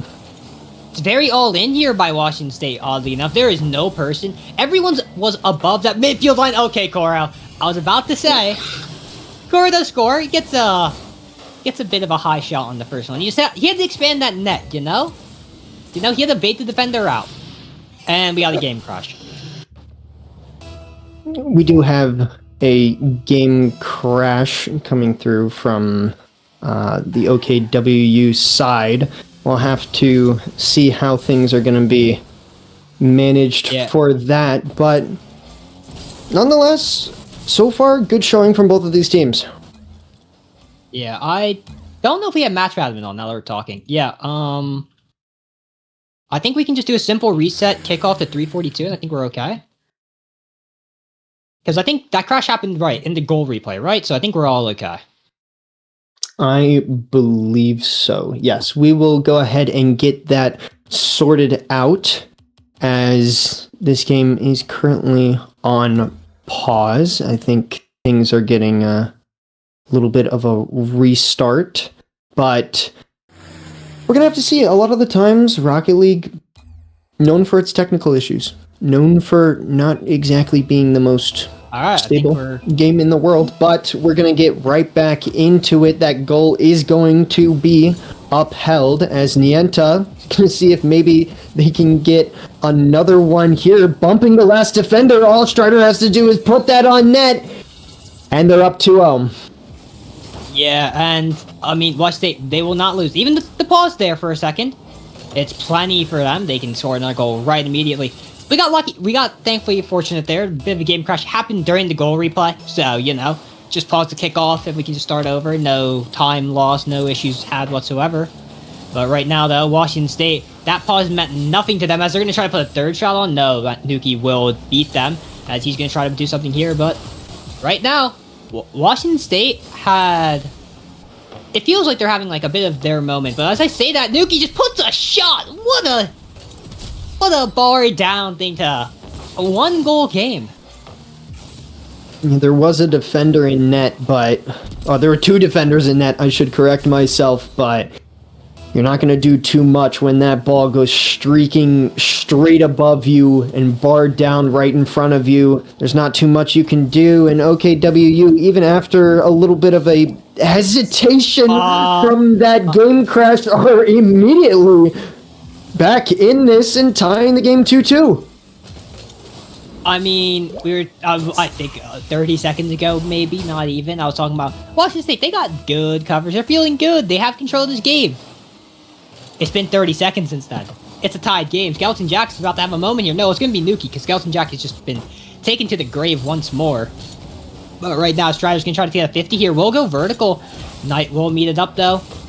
Here's out. And Knight, I think he had a quiet game, too, but he's figured things out much better here in game 3. But Skeleton Jack right now, the guy, he's trying to put this middle. We'll get met here by Coral. We'll make sure Knight does not even have an opportunity. But that will be met by Nuki. Goes for the pinch. Oh, that's the wrong way, Nuki. You don't like that. Knight will be able to recover it. And pinches galore for both of these teams. I feel like it's important to point out this is something you started alluding to. I think it was before the game crash happened, that Washington is a very all-together team, I think is a good way of saying it. When they're on offense, they are on offense. When they're on defense, they're on defense. That's something that this OKWU team can exploit, can take advantage of. I do feel like within, at least after this game crash, they've started sort of spreading themselves out a little bit more, trying to space themselves out. But that's why you see that kind of offense from Washington State, it's because right now all the players are in the blue half as they want to make sure that if they have possession, they're holding on to it. Another midfield pass. Skeleton not able to make contact in the proper way, I should say. He was definitely able to make contact this time, but with another infield pass, I think in this case from the opponents, it seems to be the bread and butter for this OKWU team.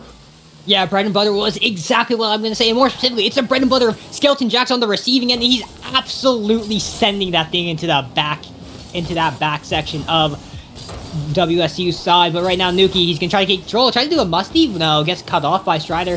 Skeleton Jack again. It's this guy. Gets a touch. Tries to put it over to the side. Won't get met. Gets a bump, though. First person there, it's a long second here that ball is over.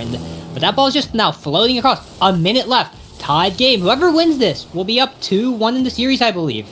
But as I say that, that was quick. That was very quick. It seems like Washington might be the one that wants to get into this series with the 2-0 lead, as Strider just able to clear it far enough for the last defender to not be able to catch up to it, and that's unfortunate in that case for OKWU. Not too much you can do there other than try and play these 50s a little bit more carefully. That's one thing I feel like both of these teams do. They're very confident in their players in making plays. We've seen that from OKWU with those beautiful infield passes. We've seen it from Washington, as when they're on offense, they're all together on offense, making sure their pressure is holding strong, as it looks like Koro, he's going to take a shot here.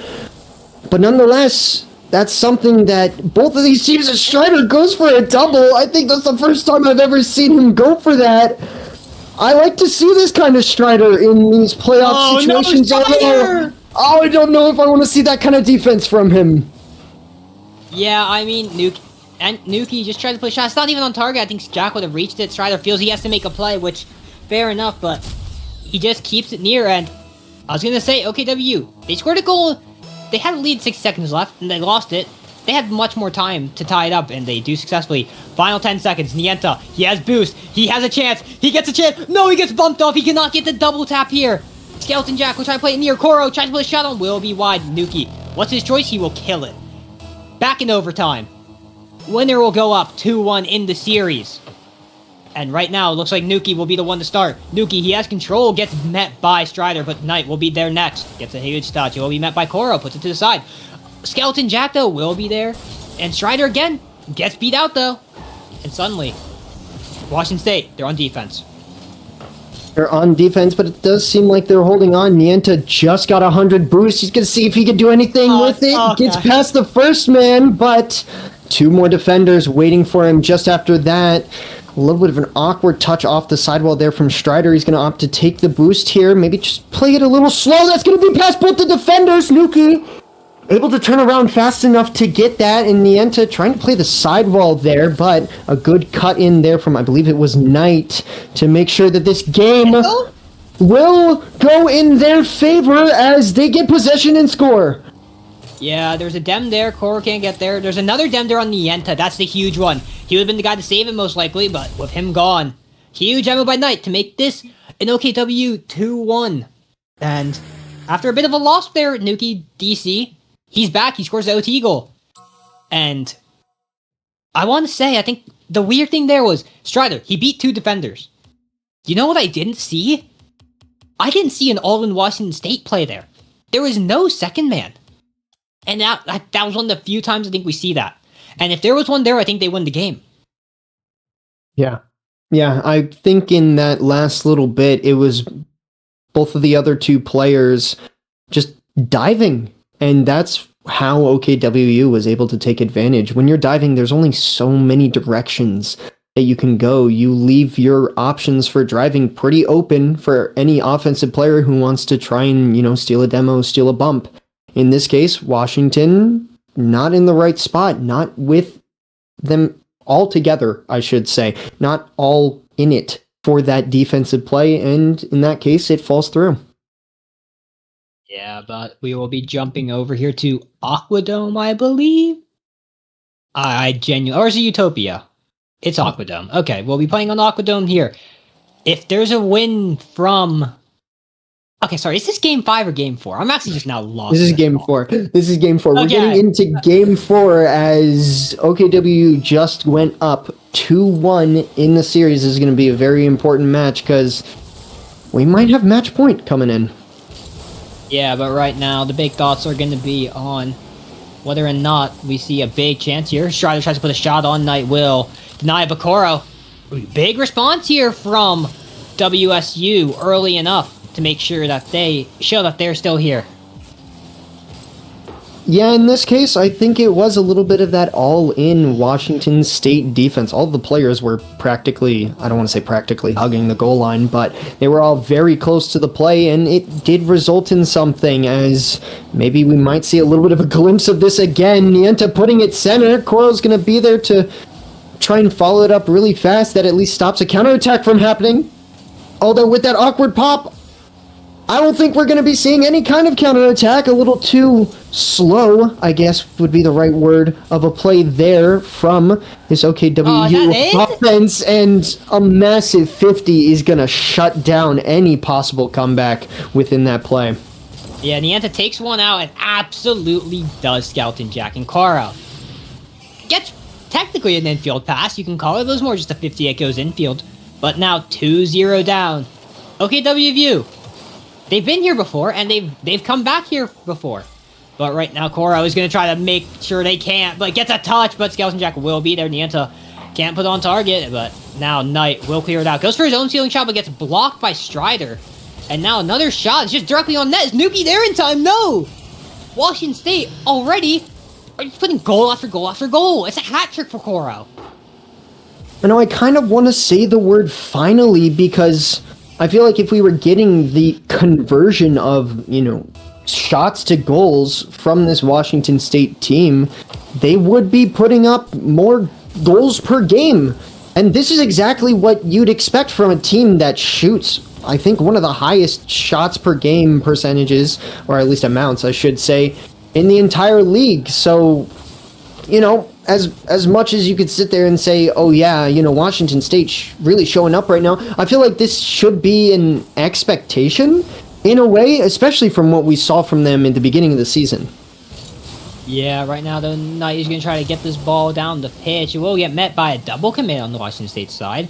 Nuki will opt to take this to his back corner. Take a second, take a breather, and I mean, that's kind of awkward. You've had that time. But Skeleton Jack will be there in the recover. But Koro, I would not want to face Koro right now. This guy's on the heater. He feels like he's got to step up, and he's done so successfully. Strider, though, as I'm speaking, so close, but not quite. But that ball's still in front of the net. Still dangerous.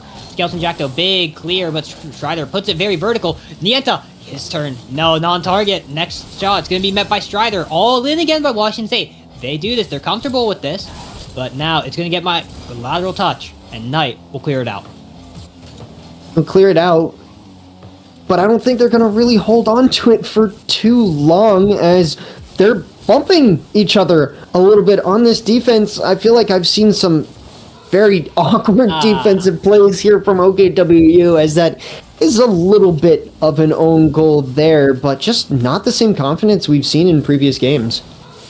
Yeah, it's a bit of deja vu. This game one, the roles are reversed here. It felt like there's time, but maybe it's less competitive, honestly, than that game one, where it felt like those first minutes it was a bit close and then they ran away. Feels like that Washington State has done the running away instantly. Koro, can he score a double? No, it's going to be off the post. Koro is feeling it. Strider is able to clean it up, but if Koro's going to be playing like that, I mean, good luck. Wow, good luck is a good way to say it. It feels kind of harsh to say just good luck, but in this case, you're going against you're going up against an informed Washington State, and I mean, my answer, I don't know. I would just have to say that you've got to hunker down. Right now, Washington State is showing that they can convert all of the shots that they've been putting on net for so many series now, throughout all of the regular season and now in playoffs. And right now you've got to maybe start looking at counterattack opportunities. You got to start looking at making sure that your defense is a little bit stronger, because right now you're being left with low boost. You're not being left with good opportunities to try and take possession, and Washington is completely running away with it. It's a weird catch-22, right? Because Washington, the thing is, if you hunker down, you stay back, you're not scoring any goals. And right now, when you're 6 goals, obviously this game's kind of chalked anyways, but like, if you're hunkering down, you're not scoring any goals, you can't really make a lead. And it's kind of hard to break through Washington State at times. Even when they do go slightly all in, if they're going to play like this. Where they, like, even when they're all in, they have someone who can recover fast enough. Like, but if you go aggro, because you need to make a goal happen, and that's what it takes, then suddenly they make a breakaway, it happens. It's just, pick your poison, right? Are you betting on them making mistakes, or are you going to bet on that you can play more than good enough that you going a bit more aggro doesn't punish you? And right now, it doesn't matter as Koro almost scores a 7th, and it's just so many shot after shot after shot. There's 3 people in the net, doesn't matter. Nienta, bottom left. This game is a wraps. Game is a wraps, as Washington State were completely farming shots. Completely farming shots. They absolutely loved that left post for a minute there, but eventually the shot does go in the net in this case, and they extend the lead to 7. Right now, if you're OKWU, okay, come on, you want a goal, Brazil. But you know, the Brazil is in line, and as much as this is only one game, and this will tie up this series, I feel like you might have some questions with this last, minute 12 left. How are you going to continue on if Washington State seems to be running away with what they want to do? Oh, I think there's 2 things that you could do if you're this OKW team. Firstly, I would shoot more than 1 shot, personally. Now, it's been 4 minutes and they have 1 shot. Secondly, I would stop Washington State from having 19 shots on your net. I'm sorry, what do you mean they have 19 shots on their net?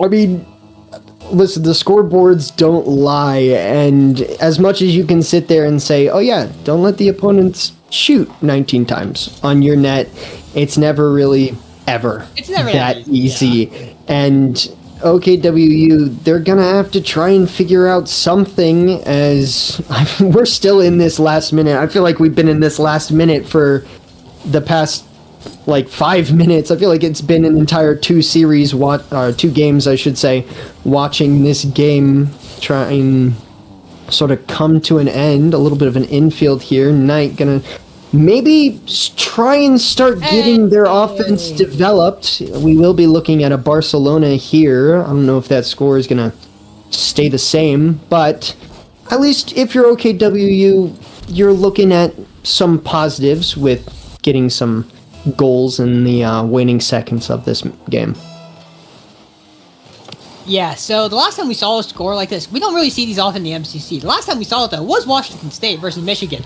And there's a chance they go double digits. Oh, dear. I kind of want to see the double digits. I really want to see the double digits badly.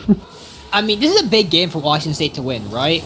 I mean, OKW, if they won this game, they would have been up 3-1 in the series. But winning this, it's going to be 2-all, and they are going to be riding some of the most momentum they possibly could. But they know better than anyone that being absolutely dominant in the game does not matter. Michigan did it to them, and then they reverse swept them straight after. So, they have to be worried here. If you're Washington State, you got to be a bit paranoid, a bit cautious. Because you might have taken care of Game 4, and honestly, the most dominant fashion I think we've seen in a game. And they're still going to try to go for it. There's going to be an infield there? No, it's going to be too far for Nienta, but Washington State, it's a bloodbath out there as we go 2-all in the series. It's a bloodbath, but I'm expecting some more chaos. As you were just talking about, I think this is something that was a little bit of a conversation, a little bit of a talking point earlier on. Washington State, they have chaotic games. They have these crazy back and forths with some pretty high scoring. So I don't want to sit here and say, obviously, we should completely ignore this game because it was a great standing. I mean, you don't just score 9 shots for no reason at all, obviously. But they have these up and downs, And I feel like they've had these up and downs throughout the entire season. Is that something that is going to plague them and cause them to start to lose the hold that they've gained? Or is this something that, maybe the playoff Washington State takes advantage of? Well, playoff Washington State did not show up in upper round one. Let's put it like that. But I think, as you were talking about, I was like, are they going to fall off? I don't think so. I don't think we're going to see that quite dominance again, which you shouldn't be expecting. That is not sustainable at all. But I think you can be expecting them. They have confidence, right? They feel, oh yeah, we can put that third man up a bit further. This team is letting us. Oh, we can do this bit more aggro plays, this bit more solo plays. They're letting us. That's what that game told Washington State. And right now, Coro, I mean, they all got a hat trick. But Coro's hat trick, I think, was the big one, right? Because the guy that we thought was a major player kind of was dropping off. But right now, it doesn't matter. Nuki's going to try double, no. But anyways, Coro, he was the big player, and he kind of quieted down these last few weeks. He's slowly stepping up, and you kind of need him to step up. And after that game, I think you can believe that he's kind of back. He's kind of back, and truthfully, if he's going to make an appearance and he's going to come back, then what a better time to do it now than, maybe it was probably a better time to do it in the uppers, but more now than ever, he needs to show up and do that, and it seems like that is what Washington will be handling right now. It seems like that is the kind of team that they're going to be running with as we get through this first minute with no goals. A little bit of an odd sight, all things considered, for this game 5 that we're now in, I believe. Game 5 or Game 4? Game 5. Game 5. Yeah. Yep. 2-all, Game 5. As Nuki. But it is still a threat. Yeah, I think an interesting thing we're going to talk about, obviously, physicality, gotta stick around. Nienta tried to go for it, didn't quite get the shot, but there's going to be a shot there, of course. Speaking of, Knight gets the huge save, it's going to be a counterattack all of a sudden. But I think one of the big things that we're going to have to be seeing from these teams is lack of mistakes, right? Because I think last game wasn't filled with brim mistakes. It was just Washington State was honestly playing the best that they played in ages. But I think mistakes have happened multiple times in the series, and that's how OKW has won. Where it's like the team bumpings are happening at times for Washington State, and then a goal opens up because of that. They got to reduce those, which they did in the last game. I'm going to say last game was a bit of an outlier. I don't think you can get much from it, so obviously to do it. But also, Washington State's a team that, when their backs are against the walls, they step up, right?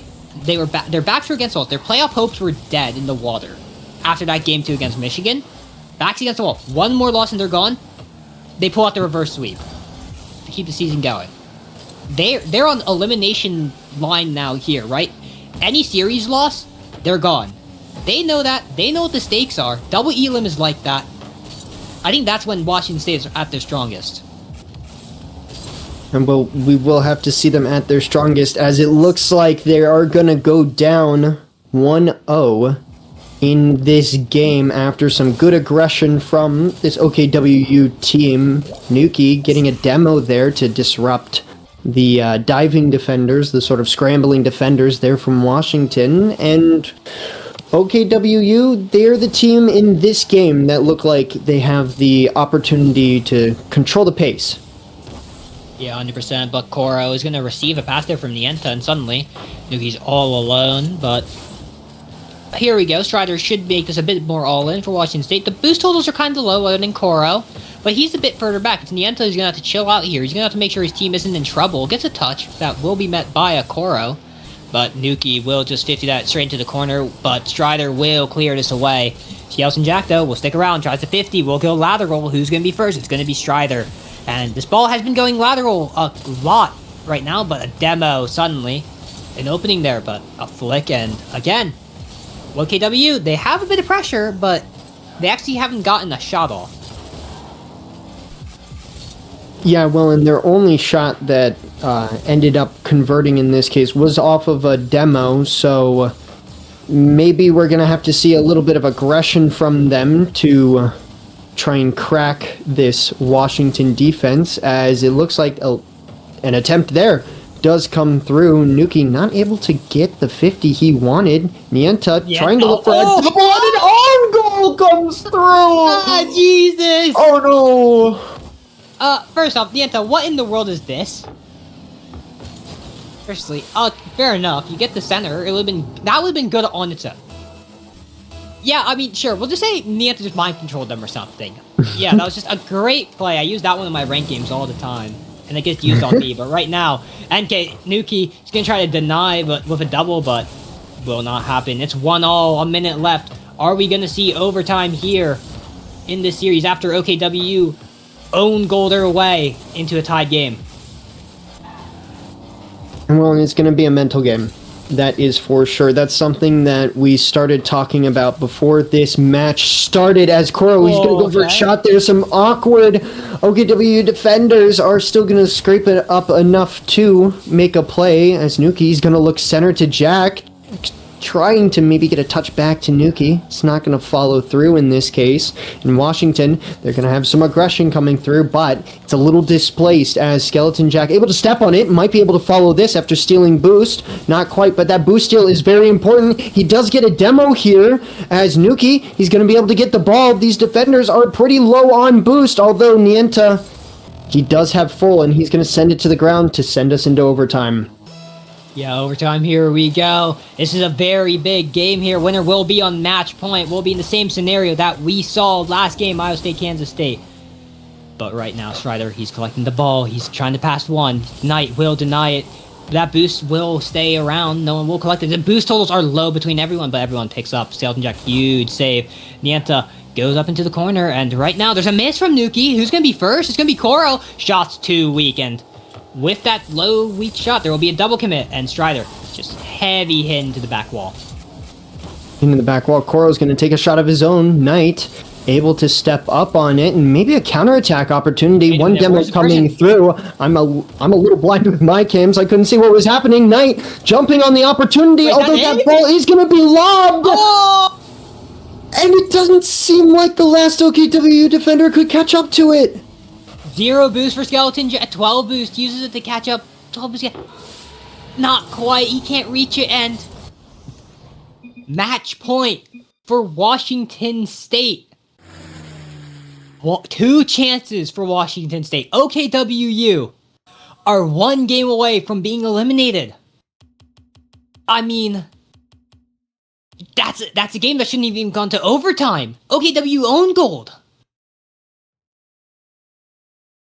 And devastation, I think, might be a good word to put to it. You know, OKWU feels like they finally get the goal with a decent amount of aggression that I feel like they started generating. They started getting some good pressure, some good sustained aggression, and then an own goal, and then an overtime goal. It's going to be an all-time low for OKWU right now, as they're now going to be on match point a minimum of 2 times if they even get to Champions Field.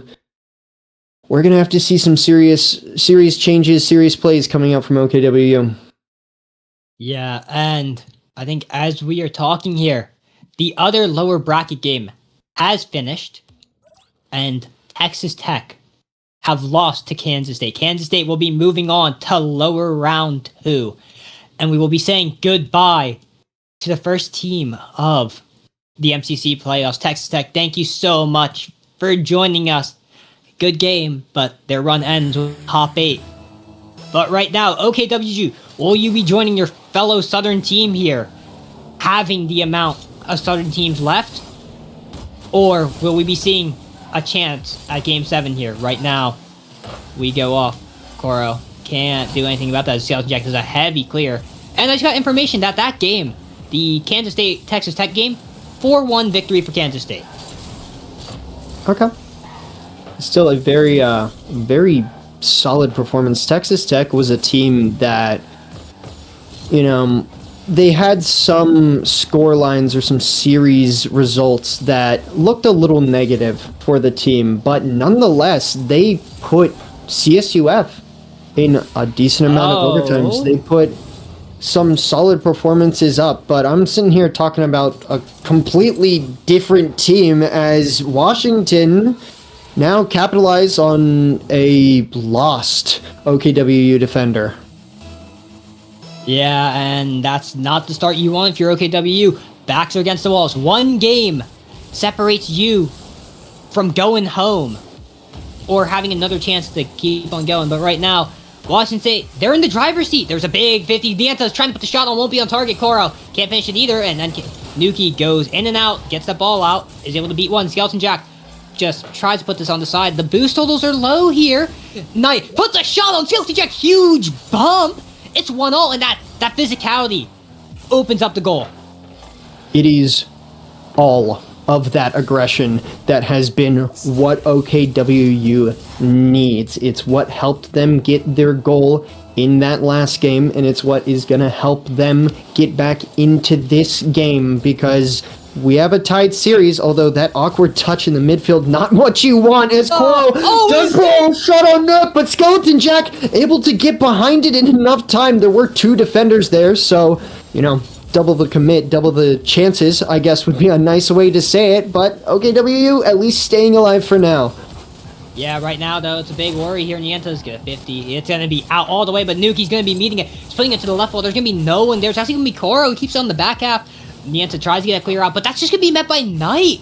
And right now, Washington State, they need to break out, which Nienta is able to successfully do, but again, who else would it be other than Skeleton Jack to get a huge moment here? Nuki, what's he going to do? Goes to the ceiling, can't get the touch, and what could have been an opportunity? Fades away as Knight, though, tries to put it on the back half. Skeleton Jack won't meet it. It's Washington State. Low boost total. Only Nienta has boost right now. He needs to be the guy to challenge here. Knight will get beat, and that's a huge challenge there that goes the way of Washington State. Need. Okay, absolute chaos unfolding in front of the Washington net. That is going to be more than a sigh of relief as they survive whatever that was, although I think both of the players maybe having a little bit of expectations, but OKWU, they were all in on that play, as you were saying. They saw their chance. They felt it. They thought they could get it. Washington State, they hold on. And OKWnet is left wide open, and suddenly, half the game left. Washington State, they're back in the driver's seat. They're back in the driver's seat, but OKWU has shown that they can still take their moments to get this lead broken down, or at least get this game back to a tied game. Although, I will say, with a shot like that coming out of Strider, it's kind of hard to start having confidence for this OKWU team. Yeah, Strider, though, he has to get a touch. He puts it into the corner. Well done by him. But Nuki will get the beat there, loses his life for it. But Skeleton Jack, can you put the shot on? No! A double commit works out in the favor of Washington State. Nienta will clear his ball out. Gets 50, though. Nuki, shot! No, goes high. Who's going to be next? It's going to be Skeleton Jack. Low boost, though. Puts to the right. Will get met by Strider, and again, it's in that corner. That corner right there. Washington State have been favoring it so heavily in these moments, but Koro just got this boost stolen, actually, and suddenly, Skeleton Jack, no boost, tries to follow it. Strider, again, same corner, 3 times in a row. Nienta, huge clear, and Washington State, they get outside once more. Get out, and it looks like they might be trying to take a lot, although a bump in the midfield, Strider still able to, recover himself after it. Nienta gonna get the flick on this, gonna go off the backboard, and Koro is trying to put the nail in the coffin here. No boost, no problem for Nienta. Puts it high. Koro, only person with over 20 boosts in that entire vicinity, is able to slot in, and a 2-goal lead. With how low scoring these recent games have been, that might be enough. But right now, OKWU, you gotta remember, you've come back from a 2-goal lead, but you haven't come back from a 3-goal lead! Strider might have just put the nail in the coffin. I feel like it's starting to turn into a competition of which Washington player is going to be the one to end this game, as OKWU are falling apart. I mean, they still have a minute, but how much can you do in a minute when you're down by 3 and you barely have any boosts to work with? But they're going to have to at least try, as Nuki will be up for this. Does get a touch, but it's backwards, and Strider, he's going to go see if he can put the ball off the backboard. Knight, this team's slow right now. They need to get this ball to the other side of the field, but I don't think Washington is going to be letting them. Yeah, the anti-huge 50 Koro, he's the one on it. The boost is so low for OKW. Big clear though, but gets messed again by Strider. Nuki doesn't get in time. Koro is not on target, but more time wasted away. 30 seconds left for this game. OKW, as every second ticks away, hope fades away. A demo gone. Okoro, it's all but wrapped. Strider tries for a double, can't quite. Jack, he clears it over. Knight has to put something on target right now, but he can't. He can't. 10 seconds. With that, it's all but over. Washington State, they begin their run, wiping out OKWU from the MCC playoffs. 2 Southern teams are gone. 4-2, Washington State. As this ball hits the ground, we will be seeing another team leave. This round 1 has concluded and has shown that no one is safe. OKWU was the 2nd seed coming out of this Southern Conference, and they just got taken out by the number 4 seed. I believe we had talks about how dominant this Northern Conference could be, and I feel like right now they're kind of proving it. Yeah, and with that, do you know what that does mean? We are guaranteed to send 2 Northern teams into the top 4. Wow. With how everything has turned out. With how everything, the bracket set up is, we were expecting, if favors played out, we would be seeing alternate games, including into the next game where OKW would have played against someone against like Nebraska, Iowa State. However, WSU got the upset, and suddenly they're playing either Nebraska or Iowa State. And that's kind of terrifying if you're them, because you're familiar with both of those teams. And you know that both of those teams have what it takes to take you head on. But yeah. I think there's someone we should talk to, though, right? Strider. I think he has a bit of opinions he wants to talk about. Hello.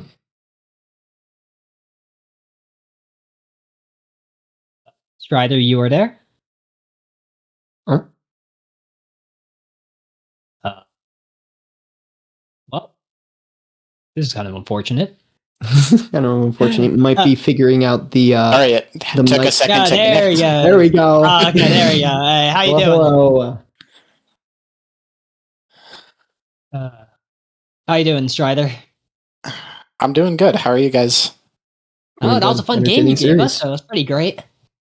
But yeah, I think I'm gonna start off with a question right away. OKW, Washington State. Obviously, you guys, we lost him. We lost him. Oh, I think there's internet issues Oh, going no. on. I think there's internet issues going on over there. Well, we might not be having this interview. Well, we'll be double checking, but we might not be being with that one. Oh, We will give it another try. Hello? another try. Hello, we good? I'm having some pretty bad connection issues for some reason, Yeah. but I'm here. You're good. Yeah, you're good. Yeah, we can hear you now. Anyway, Strider, I wanted to ask you. You played Nebraska earlier today. You guys lost 4-0, got swept. What's like, you're coming into this game where it's do or die. What's like the talks in the team?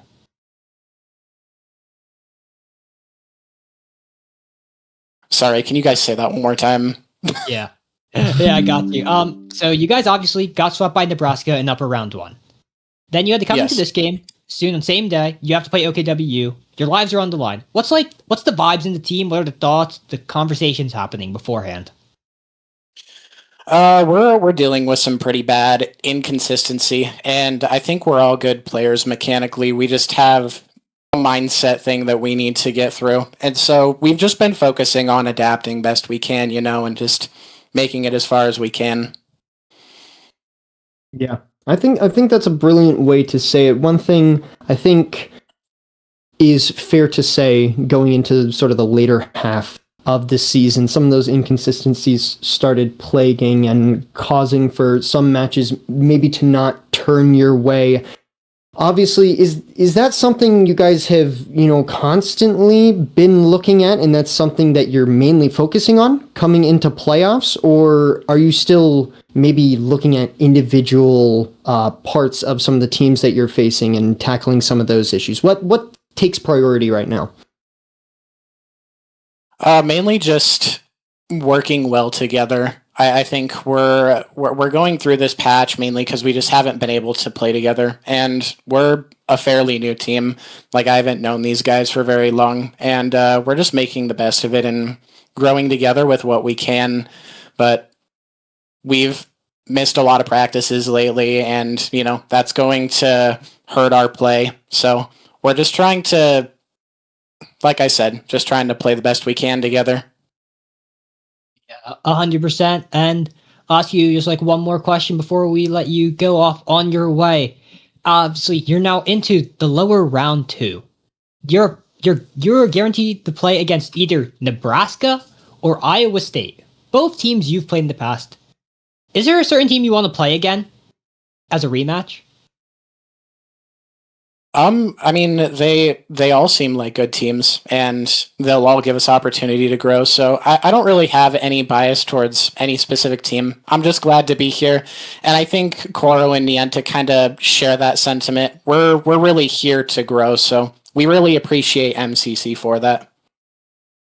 It's great to That's hear. amazing to hear. That's absolutely awesome to hear. I know that a decent chunk of these teams are relatively new or sort of put together for this league specifically. So knowing that, even going as far as seeing these playoffs, it's still all about getting to work together better, getting to just play some good games, play some games, maybe even with some people you haven't played with before. So wonderful to hear. Thank you for the wonderful match. Go celebrate, go start getting yourselves ready for Sunday, and best of luck. All right. Thank you, guys. Have a good one. Yeah, have a good one. Thank you. You as well. Yeah, and with that, we wrap up officially day 1 of the MCC playoffs. And I mean, there were some fun games in today. Obviously, there were some one-sided. There were 2 sweeps, right? Nebraska over Washington State, Clemson over OKWU. And then we had 2 game 5, CSUF Texas Tech, and then Kansas State over Texas Tech again. Unfortunate for Kansas. Unfortunate for Texas Tech there. But, I mean, some great games we got to watch here, these last 2 games especially. Kansas State, Iowa State. Those teams don't know how to disappoint, do they? They really don't let us down anytime we watch them. No, they don't let us down. And all things considered, these games are really close. Sometimes you head into these playoffs and you have these lower seeds that show up and then don't really do much. But I mean, I feel like with all of these teams, they all had chances to do something. And even, Washington in this case coming in as a 4th seed, showing up against the Southern 2 seed, that's pretty impressive. That's a pretty good showing that, there's depth, even with teams that don't necessarily have the league ratings for it. It shows that these are great games, and there are plenty more to come in the future. Yeah, and I think a little preview for what we should be expecting on Sunday, day 2 of the MCC playoffs.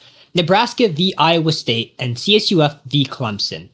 Another set of rematches. Nebraska especially feels like that they probably want that win over Iowa State. We've heard from players time and time again, they feel like that game was a bit of a fluke, of a loss for them. They feel like if they play again, they would win. Well, they can prove it here in the playoffs.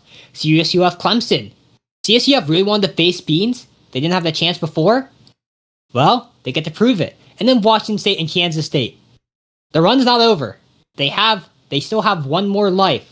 But any loss from here on out, and they are gone. But obviously, that sounds like something we will find out more of on Sunday. And I think that concludes the Meridian Collegiate Conference day 1 today. Nimex, you got any final thoughts? Make sure y'all are tuning in. I think that's the best thing that I can say. These games did not go the way that I thought they were going to go. Oh yeah, I had a perfect bracket. I just want that said. I know, all things considered, you have a perfect bracket. So this is exactly how bracket. you Let's thought that go. it was going to go. So easy. It's so But easy around these make parts. sure you guys are keeping up. A link was just put in chat so that you guys can go to the main site and see how things are playing out. Obviously, some of the teams aren't on the main broadcast. Some of them are streamed on their respective college streams. Some of them aren't going to be streamed. So make sure you're keeping up to date with that. A bunch of other socials that you can follow. We got a lot more MCC coming your way later in the week, or I guess the start of next week. So make sure you guys are checking in on those, and we will see you guys next time. Yep. See you next time.